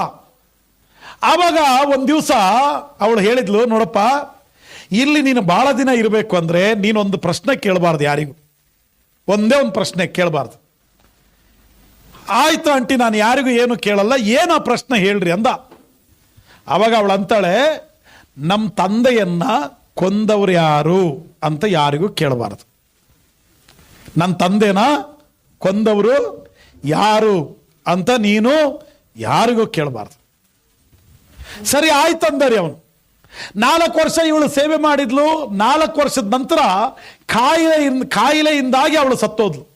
ಕಾಯಿಲೆಯಿಂದಾಗಿ ಸತ್ತೋದ್ರೆ ಈ ಹುಡುಗ ಅವಾಗ 11 ವಯಸ್ಸು, ಅವಳು ಸತ್ತಾಗ ಇವನಿಗೆ 11 ವಯಸ್ಸು. ಅವಾಗ ಅವರು ದೂರದ ಸಂಬಂಧಿಕರು ಯಾರೋ ಅವನನ್ನು ಕರೆಸ್ಕೊಂಡು ಅವನನ್ನ ಸಾಕಿದ್ರು. ಹೆಚ್ಚು ಕಡಿಮೆ 10 ವರ್ಷ ಅವನನ್ನಲ್ಲಿ ಸಾಕಿದ್ರು. ಅವಾಗ ಅವನಿಗೆ 21-22 ವಯಸ್ಸು. ಅವಾಗ ಇಲ್ಲಿಂದ ಸಭೆ ನಡೀತಾ ಇತ್ತು. ಆ ಊರಿನ ಹಿರಿಯರು ಅವರೆಲ್ಲ ಸೇರ್ಕೊಂಡು ಪ್ರಾರ್ಥನೆ ಮಾಡ್ತಿದ್ರು. ಕಾಡು ಜನರೆಲ್ಲ ಬದಲಾಗಿದ್ರು, ದೇವರ ಮಕ್ಕಳಾಗಿದ್ರು, ಒಳ್ಳೆ ಆರಾಧನೆ ಮಾಡ್ತಿದ್ರು, ಸ್ತುತಿ ಮಾಡ್ತಾ ಇದ್ರು. ಬಹಳ ಚೆನ್ನಾಗಿ ಪ್ರಾರ್ಥನೆ ನಡೀತಾ ಇತ್ತು ಇಲ್ಲಿ ಕಾಡು ಜನರ ಮಧ್ಯದಲ್ಲಿ. ಈ ಹುಡುಗ 10 ವರ್ಷ ಅವ್ರ ರಿಲೇಷನ್ ಸಾಕಿದ್ರು, 21 ಅಥವಾ 22 ವಯಸ್ಸಿರಬೇಕು. ಆವಾಗ ಮಂಕಾಯ ಅನ್ನುವ ಮನುಷ್ಯ ಒಂದು ಪತ್ರ ಬರೆದ ಆ ಹುಡುಗನಿಗೆ, ಸ್ಟೀವ್ ಸೇಂಟ್, ನಿನ್ನನ್ನು ನಾನು ಮಗ ಅಂತ ಕರಿತೀನಿ. ಒಂದೇ ಒಂದು ಸಾರಿ ನೀನು ಬಂದು ಸಭೆಯಲ್ಲಿ 1-2 ಪ್ರಸಂಗ ಮಾಡಿ ಎಲ್ರಿಗೂ ಕಮ್ಯುನಿಯನ್ ಕೊಟ್ಟು ನೀನು ಹೋಗ್ತೀಯನಪ್ಪ. ನಿನ್ನ ಕೈಲಿ ಸಾಧ್ಯನಾ ಅದು? ನಿನಗೆ ಸಾಧ್ಯವಾದರೆ ಒಂದ್ಸರಿ ಬಂದು ಹೋಗು ಅಂತೇಳಿ ಒಂದೊಂದು ಪತ್ರ ಬರೆದಾರೆ. ಆ ಪತ್ರ ಮುಟ್ಟಿದ ತಕ್ಷಣ ಇವನಿಗೆ ಬಹಳ ಸಂತೋಷ ಆಯ್ತು. ಅಲ್ಲಿಂದ ಬಂದ 12 ವರ್ಷ ಆಗಿತ್ತಲ್ಲ, ತಿರುಗಿ ಹೋಗ್ಲಿಕ್ಕೆ ಬಹಳ ಆಸೆ ಇವನಿಗೆ. ತಿರುಗಿ ವಾಪಸ್ ಬಂದು ಅವತ್ತು ಒಂದು ಮೀಟಿಂಗ್ ಇಟ್ಟಿದ್ರು, ಒಳ್ಳೆ ವಾಕ್ಯ ಹೇಳ್ದ. ಆಮೇಲೆ ಎಲ್ಲರೂ ಸಂತೋಷ ಪಟ್ಟರು. ಬಹಳ ವರ್ಷಗಳ ನಂತರ ಈ ಹುಡುಗನ್ ನೋಡಿದ್ವಿ ಅಂತಂದು ತುಂಬಾ ಖುಷಿ ಆಯ್ತು ಅವರಿಗೆ. ಒಂದು ದಿವಸ ಆ ಮಂಕಾಯ ಹತ್ರ ಕುತ್ಕೊಂಡು ಇವನು ಮಾತಾಡ್ತಾ ಇರಬೇಕಾದ್ರೆ, ಮಂಕಾಯೇ, ನಾನೊಂದು ಪ್ರಶ್ನೆ ಕೇಳಬೇಕು ನಿನಗೆ ಅಂದ. ಏನಪ್ಪ ಅಂದ್ಲು. ನಮ್ಮ ಆಂಟಿ ಆ ಪ್ರಶ್ನೆ ಕೇಳಬೇಡ ಅಂತ ಹೇಳಿದ್ಲು, ಆದರೂ ನನಗೆ ಮನಸ್ಸು ನಿಲ್ತಾ ಇಲ್ಲ. ಅದಕ್ಕೆ ಇಲ್ಲಿ ಎಲ್ಲರಿಗೂ ಕೇಳೋದಕ್ಕಿಂತ ನಿನಗೊಬ್ರಿಗೆ ಕೇಳೋದು ಒಳ್ಳೇದು ಅಂತ ನನಗೆ ಅನ್ನಿಸ್ತು. ಅದಕ್ಕೆ ನಿನಗೆ ಈ ಪ್ರಶ್ನೆ ಕೇಳ್ತೀನಿ ನಾನು. ಏನು ಕೇಳಪ್ಪ, ನಮ್ಮ ತಂದೆನ ಕೊಂದವ್ರು ಯಾರು? ನಮ್ಮ ತಂದೆನ ಕೊಂದವ್ರು ಯಾರು? ಅವನು ಅಳ್ಳಿಕ್ಕೆ ಸ್ಟಾರ್ಟ್ ಮಾಡಿದಾರೆ, ಭಯಂಕರ ಅಳ್ಳಿಕ್ಕೆ ಸ್ಟಾರ್ಟ್ ಮಾಡ್ದ. ಇವನು ಕೇಳ್ತಾನೆ, ನಾನು ಕೇಳಿದ ಪ್ರಶ್ನೆ ಏನಾದರೂ ತಪ್ಪಾಯ್ತಾ? ಯಾಕೆ ಅಳ್ತಿದೀಯ ನೀನು? ನಾನು ಕೇಳಿದ ತಪ್ಪಾಗಿದ್ರೆ ನನಗೆ ಉತ್ತರ ಹೇಳ್ಬೇಡ, ಆದರೆ ನೀನು ಕಣ್ಣೀರಿಡ್ಬೇಡ ಅಂದ. ಆದರೆ ಅವನಿಗೆ ಎಷ್ಟು ಅತ್ತ ಅಂದ್ರೆ ಚಿಕ್ಕ ಮಕ್ಕಳ ತರ ಅಳ್ಲಿಕ್ಕೆ ಸ್ಟಾರ್ಟ್ ಮಾಡ್ದ. ಅವಾಗ ಅಳ್ತಾ ಅಳ್ತಾ ಅಳ್ತಾ ಅವನು ಹೇಳ್ತಾನೆ, ಅಪ್ಪ, ನಿಮ್ಮ ತಂದೆನ ಕೊಂದಿದ್ದು ಇದೇ ಕೈಗಳು, ನಿನ್ನ ತಂದೆನ ತಿಂದಿದ್ದು ಇದೇ ಬಾಯಿ. ಹೆಂಗಾಗಿರ್ಬೇಕ್ರಿ ಆ ಹುಡುಗನಿಗೆ? 21-22 ವಯಸ್ಸಿನ ಹುಡುಗ. ನಾನು ಯಾಕೆ ಅವನ ವಯಸ್ಸನ್ನು ನಾನು ಯಾಕೆ ಹೇಳ್ತಾ ಇದ್ದೀನಿ ಅಂದ್ರೆ, ಅವನ ಪ್ರಾಯದಲ್ಲಿ ಅವನ ಮಂಕಾಯಿಗಿಂತ ಇವನು ಗಟ್ಟಿ ಮನುಷ್ಯ. ಇವಾಗ ಯವನಸ್ಥ ಹುಡುಗ. ಏನು ಹೇಳ್ತಾರಲ್ಲ, ರಕ್ತ ಕುದೀತಾ ಇರ್ಬೇಕಲ್ಲ, ಆ ಕೋಪ ಬರ್ತಾ ಇರ್ಬೇಕಲ್ಲ ಅವನಿಗೆ. ಆದರೆ ನಾನು ನಿಮಗೊಂದು ಮಾತು ಹೇಳಲ್ಲ, ಅವನು ಒಂದು ಮಾತನ್ನು ಮಾತಾಡಲಿಲ್ಲ ರೀ. ಆ ಹುಡುಗನ ಕಣ್ಣಲ್ಲಿ ನೀರು ಸುರಿತಾ ಇತ್ತು. ಪಕ್ಕದ ಕೋಣೆಗೆ ಹೋಗಿ ಭಯಂಕರ ಅತ್ತ ಅವನಿಗೆ ಸಮಾಧಾನ ಆಗೋ ತನಕ ಅತ್ತಾರೆ. ದ್ರಾಕ್ಷಕೂಟ ನಡೀತಾ ಇತ್ತು, ದ್ರಾಕ್ಷರಸದ ಕೂಟ. ಅವಾಗ ಆರಾಧನೆ ಎಲ್ಲ ಮುಗಿದಿತ್ತು, ಕಮ್ಯುನಿಯಂ ಕೊಡಬೇಕು. ಅವಾಗ ಇವನು ಪ್ರಾರ್ಥನೆ ಮಾಡ್ತಾನೆ, ಕಮ್ಯುನಿಯಂಗೋಸ್ಕರ ಇವನು ಪ್ರಾರ್ಥನೆ ಮಾಡ್ತಾನೆ. ಮಂಕಾಯ ಕೈಯಲ್ಲಿ ದ್ರಾಕ್ಷರಸ ರೊಟ್ಟಿ ಇದೆ. ನಾವು ಇಲ್ಲಿ ಪ್ರಾರ್ಥನೆ ಮಾಡುವಾಗ ಕೆಲವರು ನಿಮಗೆ ರೊಟ್ಟಿ ದ್ರಾಕ್ಷರಸ ತಂದು ಕೊಡ್ತಾರಲ್ಲ, ಆ ಥರ ಮಂಕಾಯ ಕೈಯಲ್ಲಿ ಇವಾಗ ರೊಟ್ಟಿ ದ್ರಾಕ್ಷರಸ ಇದೆ, ಎಲ್ಲರಿಗೂ ಕೊಡ್ತಾ ಬರ್ತಾನೆ. ದೇವ್ರ ಮಕ್ಕಳೇ, ಇವಾಗ ಆ ಹುಡುಗನ ಹತ್ರ ಕೂಡ 21 ವಯಸ್ಸಿನ ಆ ಹುಡುಗನ ಹತ್ರ ಕೂಡ ಆ ರಕ್ತ ಮತ್ತು ದ್ರಾಕ್ಷರಸ ತಗೊಂಡು ಬಂದು ಕೈ ಚಾಚ್ತಿದ್ದಾನೆ. ಆ ಕೈಗಳನ್ನ ನೋಡುವಾಗ ಅವನಿಗೆ ಏನು ನೆನಪಾಗಬೇಕು? ಕೈಯಲ್ಲಿ ದ್ರಾಕ್ಷರಸ ರೊಟ್ಟಿ.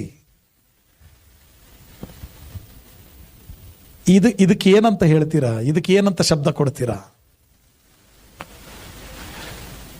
ಕ್ಷಮಿಸಕ್ಕೆ ಸಾಧ್ಯ ಇಲ್ಲ ರೀ, ಆದರೂ ಅವನು ಕ್ಷಮಿಸಿದನಲ್ಲ, ಅದೇ ಪ್ರೀತಿ ರೀ, ಅದೇ ಕ್ರಿಸ್ತನಲ್ಲಿ ಪ್ರೀತಿ. Hallelujah, hallelujah. ದೊಡ್ಡ ಚಪ್ಪಾಳೆ ಕೊಟ್ಟು ದೇವರಿಗೆ ಮಹಿಮೆ ಸಲ್ಲಿಸೋಣ. ಅದೇ ಕ್ರಿಸ್ತನಲ್ಲಿ ಪ್ರೀತಿ. ಅವನನ್ನು ಕೊಲ್ಲಬೇಕು. ಕೈಯಲ್ಲಿ ದ್ರಾಕ್ಷರಸ ಇದೆ, ಕೈಯಲ್ಲಿ ರೊಟ್ಟಿ ಇದೆ. ಇದೇ ಕೈಗಳು ನನ್ನ ತಂದೆನ ಕೊಂದಿದ್ದು, ಇದೇ ಬಾಯಿ ನನ್ನ ತಂದೆಯನ್ನು ತಿಂದಿದ್ದು ಅಂತ ಗೊತ್ತು. ಆದಾಗಲೂ ಕೂಡ ಅವನಿಗೆ ಕ್ಷಮಿಸುವಂತ ಅಷ್ಟೊಂದು ದೊಡ್ಡ ಗುಣ ಎಲ್ಲಿಂದ ಬಂದಿರಬೇಕು? ಕ್ರಿಸ್ತನ ಪ್ರೀತಿಯಿಂದನೇ ಬಂದಿರಬೇಕು. ಅದಕ್ಕೆ ಥೆಸಲೋನಿಕದವರಿಗೆ ಪೌಲನ್ ಏನ್ ಹೇಳ್ತಾನಂದ್ರೆ, ನಿಮ್ಮ ನಂಬಿಕೆ ಬರೇ ಬಾಯಿ ಮಾತಲ್ಲ, ನಿಮ್ಮ ನಂಬಿಕೆ ಕ್ರಿಯೆಗಳಲ್ಲಿ ನೋಡಿದ್ದೀನಿ. ನಿಮ್ಮ ಪ್ರೀತಿ ಬಾಯಿ ಮಾತಲ್ಲ, ಪ್ರಯಾಸ ಪಡುವುದರ ಮೂಲಕ ಪ್ರೀತಿಯನ್ನು ತೋರಿಸ್ತಾ ಇದ್ದೀರಾ. ನಿಮ್ಮ ನಿರೀಕ್ಷೆ, ನನಗೆ ದೇವರು, ಎಲ್ಲದಕ್ಕೂ ದೇವರಿದ್ದಾನೆ, ದೇವರ ಎರಡನೇ ಬರೋಣ ಬರುತ್ತೆ. ದೇವರು ಬರ್ತಾರೆ, ದೇವ್ರು ಕಾಯ್ತಾರೆ, ದೇವ್ರು ನೋಡ್ತಾರೆ, ದೇವ್ರು ನೋಡ್ಕೊಳ್ತಾರೆ. ನನಗೆ ದೇವರಿದ್ದಾರೆ ಅಂತ ಮಾತಿಗೂ ದೇವರಂತ ದೇವರನ್ನ ನಿರೀಕ್ಷಿಸ್ತಾ ಇದ್ದೀರಲ್ಲ, ನಿಮ್ಮ ತಾಳ್ಮೆ ನಮಗೆ ಕಾಣ್ತಾ ಇದೆ. Hallelujah, hallelujah. ದೇವ್ರ ಮಕ್ಕಳೇ, ಇದೇ ಥೆಸಲೋನಿಕ ಸಭೆಯವರಿಗೆ ಪೌಲನು ಹೇಳಿದಂತ ಆ ಹೇಳಿಕೆಯನ್ನ ನಿಮಗಳಿಗೆ ಹೇಳ್ಬೋದೇ? ನಿಮಗಳಿಗೆ ಹೇಳ್ಬೋದೇ? ಅದಕ್ಕೆ ನಾವು ಯೋಗ್ಯರಾಗಿದ್ದೀವಾ? ಅಷ್ಟು ವಿಶ್ವಾಸ ನಮ್ಮಲ್ಲಿದೆಯಾ? ಅಷ್ಟೊಂದು ಪ್ರೀತಿ ನಮ್ಮಲ್ಲಿದೆಯಾ? ಕ್ರಿಯೆಗಳಲ್ಲಿ ತೋರಿಸುವಷ್ಟು ನಂಬಿಕೆ ಇದೆಯಾ? ಪ್ರಯಾಸ ಪಡುವಷ್ಟು ಪ್ರೀತಿ ಇದೆಯಾ? ಎಷ್ಟೊಂದು ಜನರು ಇಲ್ಲಿ ಕೆಲಸಗಳಿರುವಾಗ ಏನಾದ್ರೂ ಕೆಲಸಗಳು ಹೇಳಿದ್ರೆ ಕೆಲವರು ಮಾಡ್ತಾರ್ರಿ, ಬಹಳ ಅದ್ಭುತವಾಗಿ ಮಾಡ್ತಾರೆ. ಕೆಲವರು ಕಳ್ಳ ಕಾರಣಗಳನ್ನ, ಕಳ್ಳ ನೆಪಗಳನ್ನ ಹೇಳ್ತಾರೆ. ಇದೆಯಾ ಪ್ರೀತಿ ನಿನಗೆ? ಕ್ರಿಸ್ತನಲ್ಲಿ ಪ್ರೀತಿ ಇದ್ರೆ ಪ್ರಯಾಸ ಪಡಕ್ಕೆ ರೆಡಿ ಇರ್ತೀಯ. ಕೆಲವರು ಎಷ್ಟು ಕಷ್ಟ ಪಡ್ತಾರ್ರಿ, ನೋಡಿದ್ರೆ ಅಯ್ಯೋ ಅನ್ಸುತ್ತೆ. ಅಷ್ಟೊಂದು ಕಷ್ಟ ಪಡ್ತಾರೆ, ಗಲೀಜು ತೊಳಿತಾರೆ, ಕ್ಲೀನ್ ಮಾಡ್ತಾರೆ, ಕೆಲಸಗಳನ್ನ ಮಾಡ್ತಾರೆ, ಹೊರಗಡೆ ಕೆಲಸ ಒಳಗಡೆ ಕೆಲಸ, ಎಷ್ಟು ಪ್ರಯಾಸಗಳನ್ನ ಪಡ್ತಾರೆ. ದೇವರ ಮಕ್ಕಳೇ, ಪ್ರಯಾಸ ಪಡ್ತಾ ಇರುವಂತ ನೀವು ಧನ್ಯರಪ್ಪ. ನಾನು ನಿಮಗೆ ಹೇಳ್ತೀನಿ, ನಿಮಗೆ ತಕ್ಕ ಫಲವನ್ನ ಪರಲೋಕ ದೇವರು ನಿಮಗೆ ಅನುಗ್ರಹ ಮಾಡ್ತಾರೆ. ಕಳ್ಳ ನೆಪಗಳನ್ನ ಹೇಳೋರಿಗೆ ನಾನು ಹೇಳ, ಕಳ್ಳ ನೆಪಗಳನ್ನ ಹೇಳೋರಿಗೆ, ಸುಮ್ನೆ ನೆಪ ಹೇಳೋರಿಗೆ ನಾನೊಂದು ಮಾತು ಹೇಳ. ನಾನು ಖಂಡಿತ ಹೇಳ್ತೀನಿ, ನಿಮಗೆ ಕ್ರಿಸ್ತನಲ್ಲಿ ಪ್ರೀತಿ ಇಲ್ಲ. ಇದ್ದಿದ್ರೆ ನೆಪಗಳನ್ನ ಹೇಳಲ್ಲ ರೀ. ಇದ್ದವರು ಕ್ರಿಸ್ತನಲ್ಲಿ ಪ್ರೀತಿ ಇರೋರು ನೆಪ ಹೇಳಲ್ಲ, ಪ್ರಯಾಸ ಪಡಕ್ ಮುಂದೆ ಬರ್ತಾರ.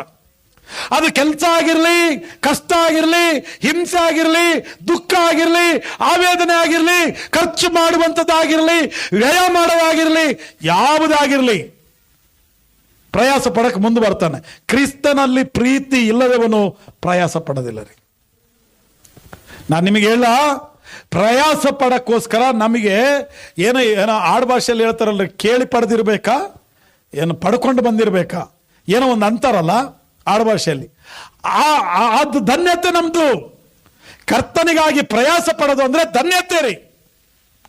ಇದೀರಾ? ಹಲ್ಲೆಲೂಯ. ನಿನಗೆ ನಂಬಿಕೆ ಇದೆಯಾ? ಕ್ರಿಯೆಗಳಲ್ಲಿ ತೋರಿಸು. ಪ್ರೀತಿ ಇದೆಯಾ? ಪ್ರಯಾಸ ಪಟ್ಟು ತೋರಿಸು. ನಿರೀಕ್ಷೆ ಇದೆಯಾ? ಕಷ್ಟಗಳು ಬಂದ್ರು, ಹಿಂಸೆಗಳು ಬಂದ್ರು, ದುಃಖಗಳು ಬಂದ್ರು, ತಾಳ್ಮೆಯಿಂದ ಸಹಿಸಿಕೊಂಡಿರು. ಈ ಹುಡುಗಂತರ ಎಷ್ಟು ತಾಳ್ಮೆಯಿಂದ ಸಹಿಸಿಕೊಂಡಿದ್ದಾನ್ರಿ ಅವನು. ಅಪ್ಪನ್ನ ಕೊಂದಂತ ಕೈಗಳನ್ನ ನೋಡ್ದ, ಅಪ್ಪನ್ನ ಕೊಂದಂತ ಮನುಷ್ಯನನ್ನ ನೋಡ್ದ, ಅಪ್ಪನನ್ನ ತಿಂದಂತ ಬಾಯಿನ ನೋಡ್ದ. ಅದೇ ಕೈಗಳಲ್ಲಿ ದ್ರಾಕ್ಷರಸ ಕೊಡ್ತಾ ಇದ್ದಾನೆ, ಅದೇ ಬಾಯಲ್ಲಿ ದ್ರಾಕ್ಷರಸವನ್ನ ತಿಂತಾ ಇದ್ದಾನೆ. Hallelujah, hallelujah. ದೇವ್ರ ಮಕ್ಕಳೇ, ನೀನು ದೇವ್ರನ್ನ ನಂಬಕ್ ಮುಂಚೆ ಎಷ್ಟು ತಪ್ಪುಗಳನ್ನ ಮಾಡಿರು, ಎಷ್ಟು ಸಮಸ್ಯೆಗಳನ್ನ ಮಾಡಿರು, ಎಷ್ಟು ಪಾಪಗಳನ್ನ ಮಾಡಿರು, ಕೊಲೆ ಮಾಡಿರು, ಮೋಸ ಮಾಡಿರು, ಕಳ್ತನ ಮಾಡಿರು. ನೀನ್ ದೇವ್ರನ್ನ ನಂಬುವಾಗ, ಅಯ್ಯ ನಿನ್ ರಕ್ತದಿಂದ ನನ್ನನ್ನು ತೊಳಿ, ನನ್ನನ್ನು ಶುದ್ಧಿ ಮಾಡು, ಇವತ್ತಿನಿಂದ ನಾನು ನಿನ್ನ ಮಗನಾಗಿ ಜೀವಿಸ್ತೀನಿ ಅಂತ ಹೇಳಿದ್ಯಾ ಅಂದ್ರೆ ಎಲ್ಲ ಪಾಪಗಳನ್ನ ದೇವರು ತೊಳೆದು ಶುದ್ಧಿ ಮಾಡ್ತಾನೆ. ಆವತ್ತಿನಿಂದ, ಯಾವತ್ತು ನೀನು ಕ್ಷಮೆ ಕೇಳದಲ್ಲ ಆವತ್ತಿನಿಂದ ನೀನೊಬ್ಬ ದೇವರ ಮಗನು, ದೇವರ ಮಗಳು ಅನ್ನೋದು ಮರಿಬೇಡ. ಇವಾಗ ಥೆಸಲೋನಿಕದವರು ದೇವರ ಮಕ್ಕಳಾಗಿದ್ದಾರೆ. 1 ವರ್ಷದ ದೇವರ ಮಕ್ಕಳವರು. ನಮ್ಮ ಭಾಷೆಯಲ್ಲಿ ಹೇಳ್ಬೇಕಾದ್ರೆ 1 ವರ್ಷದ ಆನಿವರ್ಸರಿ ಅವ್ರದ್ದು. ಅವಾಗ 1 ವರ್ಷ ಆಯ್ತು ದೇವ್ರನ್ನ ನಂಬಿ. 1 ವರ್ಷದಲ್ಲಿ ಇಷ್ಟು ವಿಶ್ವಾಸ ಇದೆ ಅನ್ನೋದಾದ್ರೆ ನೀನು ದೇವ್ರನ್ನ ನಂಬಿ ಅನೇಕ ವರ್ಷಗಳಾಯ್ತಲ್ಲ, ನಿನಗೆಷ್ಟು ವಿಶ್ವಾಸ ಇರಬೇಕು. 1 ವರ್ಷದಲ್ಲೇ ಇವರಿಗೆ ಕ್ರಿಸ್ತನಲ್ಲಿ ಅಷ್ಟು ಪ್ರೀತಿ ಇದ್ದು ಇಷ್ಟು ಪ್ರಯಾಸ ಪಡಕ್ಕೆ ರೆಡಿ ಇದ್ರೆ, ನೀನು ದೇವ್ರನ್ನ ನಂಬಿ ಹಲವಾರು ವರ್ಷಗಳಾಯ್ತಲ್ಲ, ನಿನ್ನಲ್ಲಿ ಎಷ್ಟು ಪ್ರೀತಿ ಇರಬೇಕು, ಎಷ್ಟು ಪ್ರಯಾಸ ಪಡಬೇಕು. 1 ವರ್ಷಕ್ಕೆ ಇಷ್ಟು ತಾಳ್ಮೆ ಇವರಿಗಿದ್ರೆ ನಿನಗೆಷ್ಟು ತಾಳ್ಮೆ ಇರಬೇಕು. Hallelujah, hallelujah. ಈ 3 ಸ್ಟೇಟ್ಮೆಂಟ್ ಹೇಳೋದ್ರ ಜೊತೆಯಲ್ಲಿ ಪೌಲನು ಇನ್ನೊಂದು ಮಾತು ಹೇಳ್ತಾನೆ. ಓದಪ್ಪ, ಮುಂದಕ್ಕೆ ಓದಪ್ಪ. ಪೌಲನು ಇನ್ನೊಂದು ಮಾತು ಹೇಳ್ತಾನೆ. ಎಲ್ಲಿಂದ ಅಂದ್ರೆ ನಿಮ್ಮ ಸೈರಣೆಯನ್ನು, ಅಲ್ಲಿಂದ ಓದು. ನಿಮ್ಮ ಸೈರಣೆಯನ್ನು ನಮ್ಮ ತಂದೆಯಾದ ದೇವರ ಮುಂದೆ ಎಡಬಿಡದೆ ಜ್ಞಾಪಕ ಮಾಡಿಕೊಂಡು ನಮ್ಮ ಪ್ರಾರ್ಥನೆಗಳಲ್ಲಿ ನಿಮಗೋಸ್ಕರ ವಿಜ್ಞಾಪನೆ ಮಾಡುವಾಗ ನಿಮ್ಮೆಲ್ಲರ ವಿಷಯದಲ್ಲಿ ದೇವರಿಗೆ ಯಾವಾಗಲೂ ಕೃತಜ್ಞತಾ ಸ್ತುತಿ ಸಲ್ಲಿಸುತ್ತೇವೆ. ನೋಡ್ರಿ, ಅವನು ಏನ್ ಹೇಳ್ತಾನಂದ್ರೆ, ನಾನು ನಿಮಗೋಸ್ಕರ ಪ್ರಾರ್ಥನೆ ಮಾಡಿ ಕೃತಜ್ಞತೆ ಹೇಳ್ತೀನಿ ದೇವರಿಗೆ ಅಂತಾನೆ. ಆ ಪ್ರಾರ್ಥನೆ ಮಾಡುವಾಗ ಅಲ್ಲಿ ಒಂದು ಮಾತು ನೀವು ನೋಡ್ರಿ, ನಿಮ್ಮ ಸೈರಣೆಯನ್ನು ತಂದೆಯಾದ ದೇವರ ಮುಂದೆ ಜ್ಞಾಪಕ ಮಾಡಿಕೊಂಡು ಪ್ರಾರ್ಥನೆ ಮಾಡ್ತೀನಿ. ನಿಮ್ಮ ತಾಳ್ಮೆಯನ್ನ, ನಿಮ್ಮ ನಂಬಿಕೆಯನ್ನ, ನಿಮ್ಮ ಪ್ರೀತಿಯನ್ನ, ನಿಮ್ಮ ಪ್ರಯಾಸವನ್ನ ನಾನು ಜ್ಞಾಪಕ ಮಾಡಿಕೊಂಡು ದೇವರ ಹತ್ರ ಪ್ರಾರ್ಥನೆ ಮಾಡ್ತೀನಿ ನಿಮಗಾಗಿ. ನಿಮ್ಮನ್ನು ಮರೆಯಲ್ಲ ನಾನು. ಪಕ್ಕದವ್ರಿಗೆ ಒಂದು ಮಾತು ಹೇಳ್ರಿ, ನಿಮ್ಮನ್ನು ಮರೆಯದಲ್ಲೇ ನಿಮಗೋಸ್ಕರ ನಾನು ಪ್ರಾರ್ಥನೆ ಮಾಡ್ತೀನಿ ಅಂತ ಪ್ರಾಮಿಸ್ ಮಾಡ್ರಿ. ಪೌಲ ಹೇಳ್ತಾನ್ರಿ, ನಿಮ್ಮನ್ನ ನಾನು ಮರೆಯಲ್ಲ, ನಿಮ್ಮನ್ನ ಜ್ಞಾಪಕ ಮಾಡಿಕೊಂಡು ನಾನು ಪ್ರಾರ್ಥನೆ ಮಾಡ್ತೀನಿ. ಎರಡನೇ ಮಾತೇನು ಹೇಳ್ತಾನೆ ಗೊತ್ತಾ? ನಾನು ನಿಮಗೆ ಹೆಂಗೆ ಪ್ರಾರ್ಥನೆ ಮಾಡ್ತೀನಿ ಅಂದ್ರೆ, ವಿಜ್ಞಾಪನೆ ಮಾಡುತ್ತಾ ದೇವರ ಹತ್ರ 10 ಕೇಳ್ತೀನಿ. ಮತ್ತೇನು ಮಾಡ್ತೀನಿ ಅಂದ್ರೆ, ದೇವರು ನಿಮ್ಮ ಜೀವನದಲ್ಲಿ ಏನೇನೆಲ್ಲ ಉಪಕಾರ ಮಾಡಿದ್ನಲ್ಲ, ಅದಕ್ಕಾಗಿ ನಾನು ದೇವರಿಗೆ ಕೃತಜ್ಞತೆ ಹೇಳ್ತೀನಿ. ಹಂಗಿದ್ರೆ ಪ್ರಾರ್ಥನೆಯಲ್ಲಿ ಏನಿರಬೇಕು? ಜ್ಞಾಪಕ ಇರಬೇಕು. ಪ್ರಾರ್ಥನೆಯಲ್ಲಿ ವಿಜ್ಞಾಪನೆ ಇರಬೇಕು.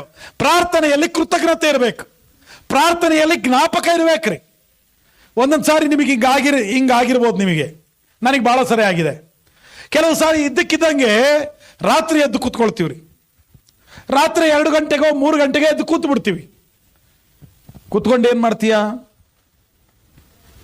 ನಾನು ನಿಮಗೆ ಬಹಳ ದಿನಗಳಿಂದ ಒಂದ್ಸರಿ ನಾನು ಹೇಳಿದ್ದೆ, ಒಂದು ವೇಳೆ ಸರ್ವತ್ತಲ್ಲಿ ನಿಮಗೆ ಎಚ್ಚರ ಆದ್ರೆ ಅದು ತಿಳ್ಕೊಳ್ರಿ, ಪ್ರೇಯರ್ ಮಾಡಕ್ಕಾಗಿನೇ ಎಚ್ಚರ ಮಾಡಿರ್ತಾನೆ ದೇವರು ಅಂತ. ನೆನಪಿದೆಯಾ? ನೆನಪಿಲ್ಲ ಅಂದ್ರೆ ಪಕ್ಕದವ್ರಿಗೆ ಹೇಳ್ರಿ, ಅವಾಗ ನೆನಪಾಗ್ತೈತಿ.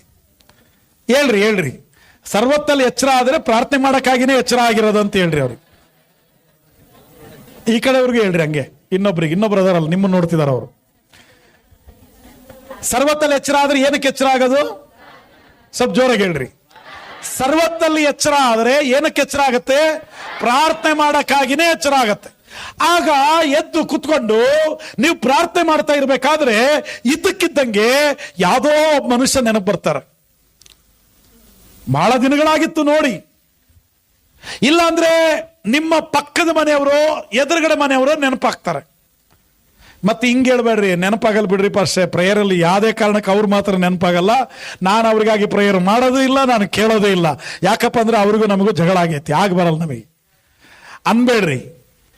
ಯಾರೋ ಒಬ್ರು ನಿಮಗೆ ನೆನಪಾಗ್ತಾರೆ, ನಿಮ್ಮ ನೆನಪಿಗೆ ದೇವರು ತರ್ತಾರೆ. ಒಂದು ವೇಳೆ ಯಾರನ್ನಾದ್ರೂ ನಿಮಗೆ ನೆನಪಿಗೆ ತಂದ್ರೆ ತಕ್ಷಣ ಅವರಿಗೋಸ್ಕರ ಪ್ರೇಯರ್ ಮಾಡ್ರಿ.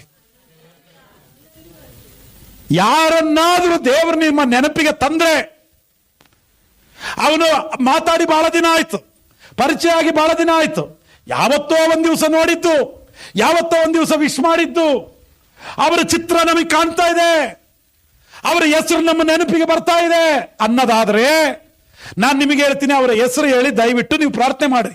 ಯಾಕೆ ಅಂದ್ರೆ ಆ ಟೈಮಲ್ಲಿ ಅವನು ವಿಷ ಹಿಡ್ಕೊಂಡು ಕೂತಾ ಇದ್ದಾನೇನೋ, ಆ ಟೈಮಲ್ಲಿ ನೇಣು ಹಾಕೊಳ್ಳೋಕೆ ಹೋಗ್ತಾ ಇದ್ದಾನೇನೋ, ಆ ಟೈಮಲ್ಲಿ ಆತ್ಮಹತ್ಯೆಗಾಗಿ ಪ್ರಯತ್ನ ಮಾಡ್ತಿದ್ದಾನೇನೋ, ಆ ಟೈಮಲ್ಲಿ ಅವನು ಕುಗ್ಗಿ ಹೋಗಿದ್ದಾನೇನೋ, ಆ ಟೈಮ್ ಅವನು ಸಾಯುವಂತ ಸಮಯ ಏನೋ, ಆ ಟೈಮ್ ಅವನು ತಪ್ಪು ನಿರ್ಧಾರ ಮಾಡುವಂತ ಟೈಮ್ ಏನೋ.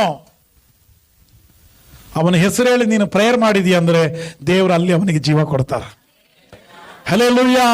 ಅದಕ್ಕೆ ದೇವರು ಏನ್ ಮಾಡ್ತಾರಂದ್ರೆ, ನೀನು ಪ್ರಾರ್ಥನೆ ಮಾಡುವಾಗ ಕೆಲವು ವ್ಯಕ್ತಿಗಳನ್ನ ಜ್ಞಾಪಕಕ್ಕೆ ತರ್ತಾರೆ. ಮಗ ಪ್ರೇಯರಿಗೆ ಕೂತಿದೆಯಲ್ಲ, ಇವನಿಗೋಸ್ಕರ ಪ್ರೇಯರ್ ಮಾಡು. ಮಗಳ ಪ್ರೇಯರಿಗೆ ಕೂತಿದೆಯಲ್ಲ, ಇವಳಿಗೋಸ್ಕರ ಪ್ರೇಯರ್ ಮಾಡು. ನಿನ್ ಜೊತೆಯಲ್ಲಿ ಓದ್ದವಳು, ನಿನ್ ಜೊತೆಯಲ್ಲಿ ಕಲ್ತವಳು. ಮಗ ನೀನ್ ಪ್ರಾರ್ಥನೆ ಮಾಡು, ನಿನ್ ಜೊತೆಯಲ್ಲಿ ಅವತ್ತು ಕೆಲಸ ಮಾಡಿದವನು ಇವನು, ನಿನ್ ಜೊತೆಯಲ್ಲಿ ಪ್ರಯಾಣ ಮಾಡಿದವನು, ಅವನಿಗೋಸ್ಕರ ಪ್ರೇಯರ್ ಮಾಡು. ದೇವರು ಖಚಿತವಾಗಿ ನೆನಪಿಗೆ ತರ್ತಾರೆ. ಇದೀರಾ? ಆಗಿತ್ತ ಯಾವತ್ತಾದ್ರೂ ಹಂಗೆ ನಿಮಗೆ? ಹಲ್ಲೆಲೂಯಾ. ನೋಡ್ರಿ, ಕೆಲವ್ರಿಗೆ ನೆನಪಾಗಿದೆ, ಆದ್ರೆ ನೀವು ಪ್ರೇಯರ್ ಮಾಡಿದಿರ ಇಲ್ಲ ನನಗೆ ಗೊತ್ತಿಲ್ಲ.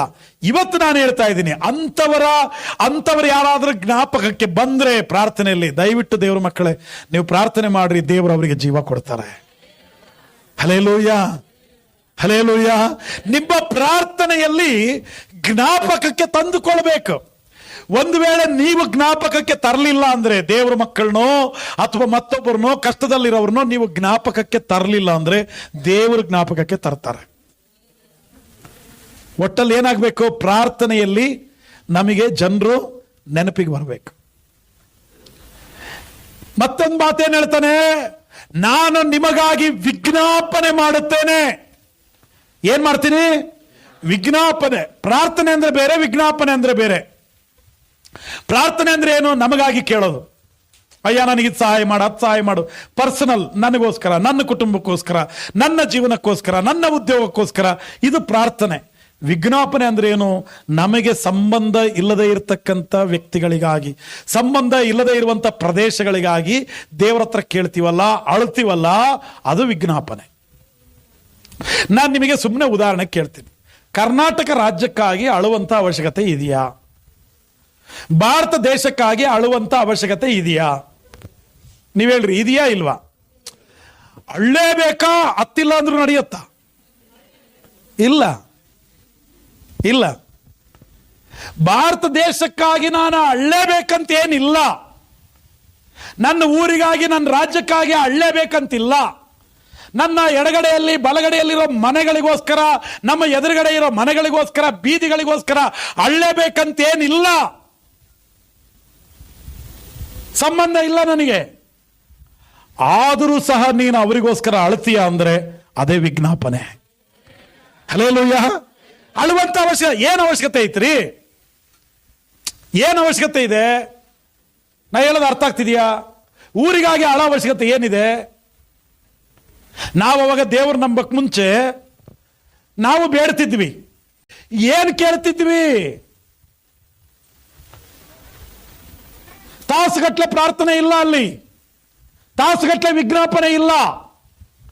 ನಮ್ಮನ್ನು, ನನಗನ್ಸುತ್ತೆ ಇಷ್ಟೇ ಕೇಳ್ತಾ ಇದ್ದಿರ್ಬೋದೇನೋ, ನಮ್ಮನ್ನು, ನಮ್ಮ ಮಕ್ಕಳನ್ನು, ನಮ್ಮ ಕುಟುಂಬನೂ, ನಮ್ಮ ಜೀವನವನ್ನು ಚೆನ್ನಾಗಿಡಪ್ಪ. ಇದಕ್ಕೆ ಮೀರಿ ಇನ್ನೇನು ಕೇಳ್ತಿದ್ವಿ ನಾವು?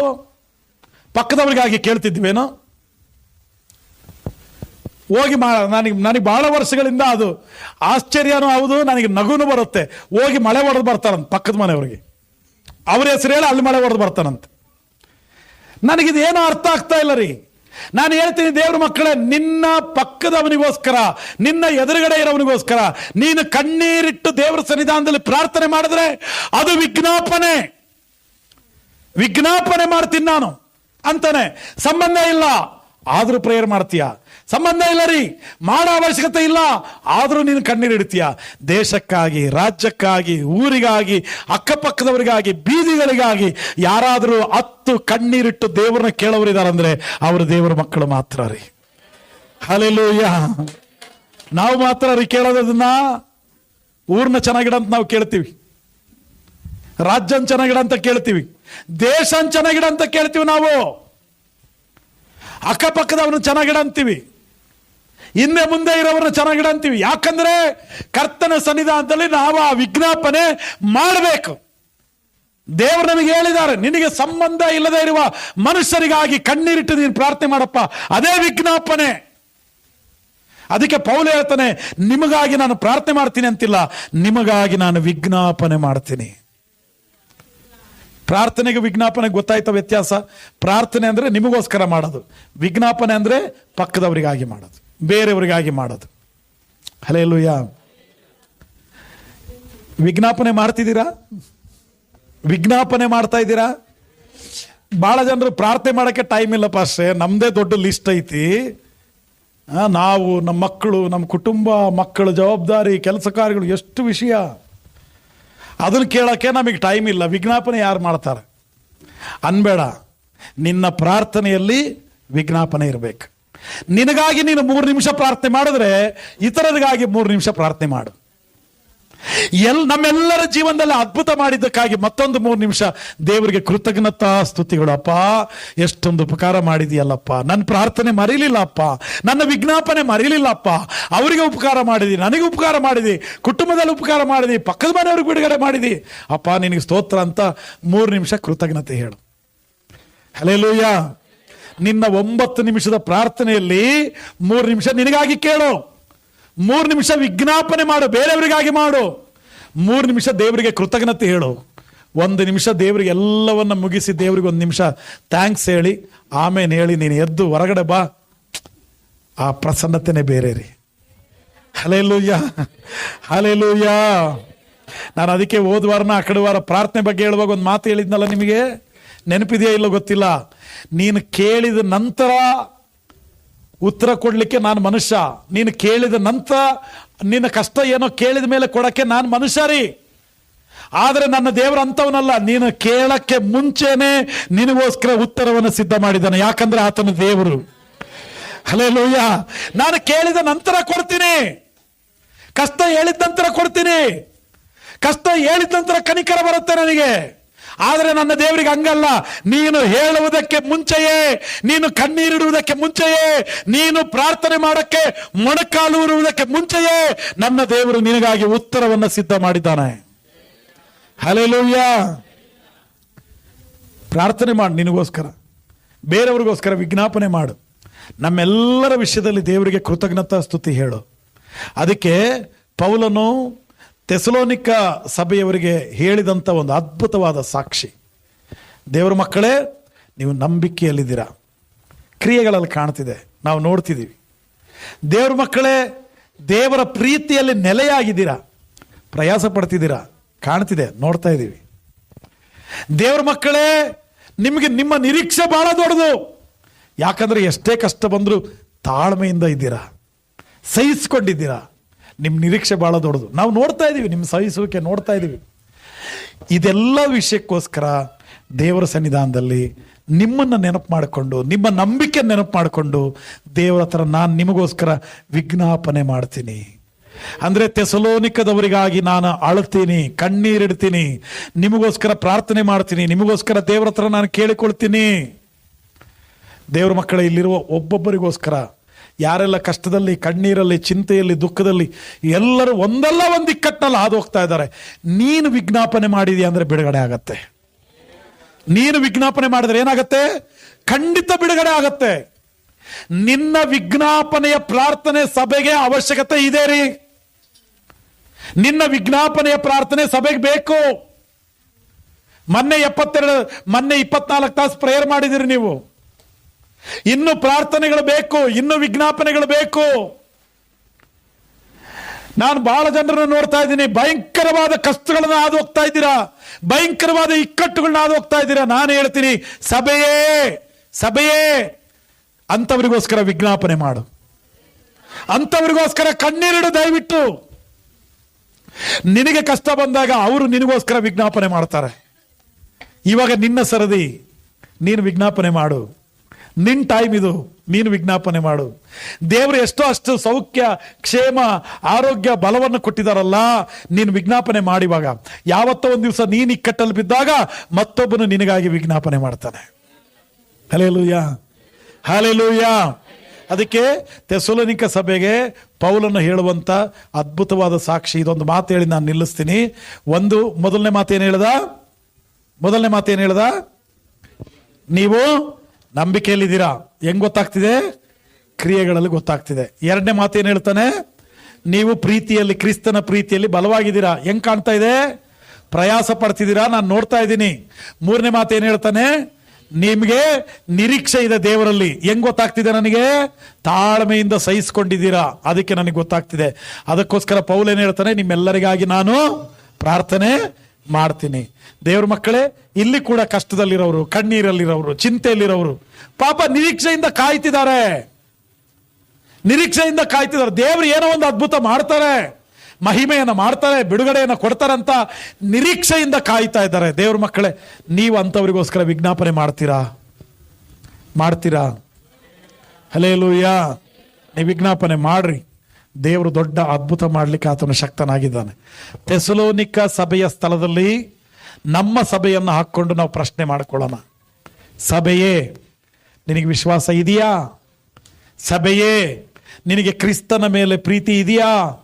ಸಭೆಯೇ, ನಿನಗೆ ಕ್ರಿಸ್ತನಲ್ಲಿ ನಿರೀಕ್ಷೆ ಇದೆಯಾ? ಸಭೆಯೇ, ನಿನಗೆ ವಿಶ್ವಾಸ ಇದ್ರೆ ಕ್ರಿಯೆಗಳಲ್ಲಿ ತೋರಿಸ್ತಾ ಇದೆಯೇನೋ? ಸಭೆಯೇ, ನಿನಗೆ ಕ್ರಿಸ್ತನ ಮೇಲೆ ಪ್ರೀತಿ ಇದ್ರೆ ಪ್ರಯಾಸ ಪಡ್ತಾ ಇದೆಯೇನೋ? ಸಭೆಯೇ, ನಿನಗೆ ಕ್ರಿಸ್ತನ ಕಡೆಗೆ ನಿರೀಕ್ಷೆ ಇದ್ರೆ ನೀನು ಸಹಿಸಿಕೊಂಡು ತಾಳ್ಮೆಯಿಂದ ಇದ್ದೀಯೇನೋ?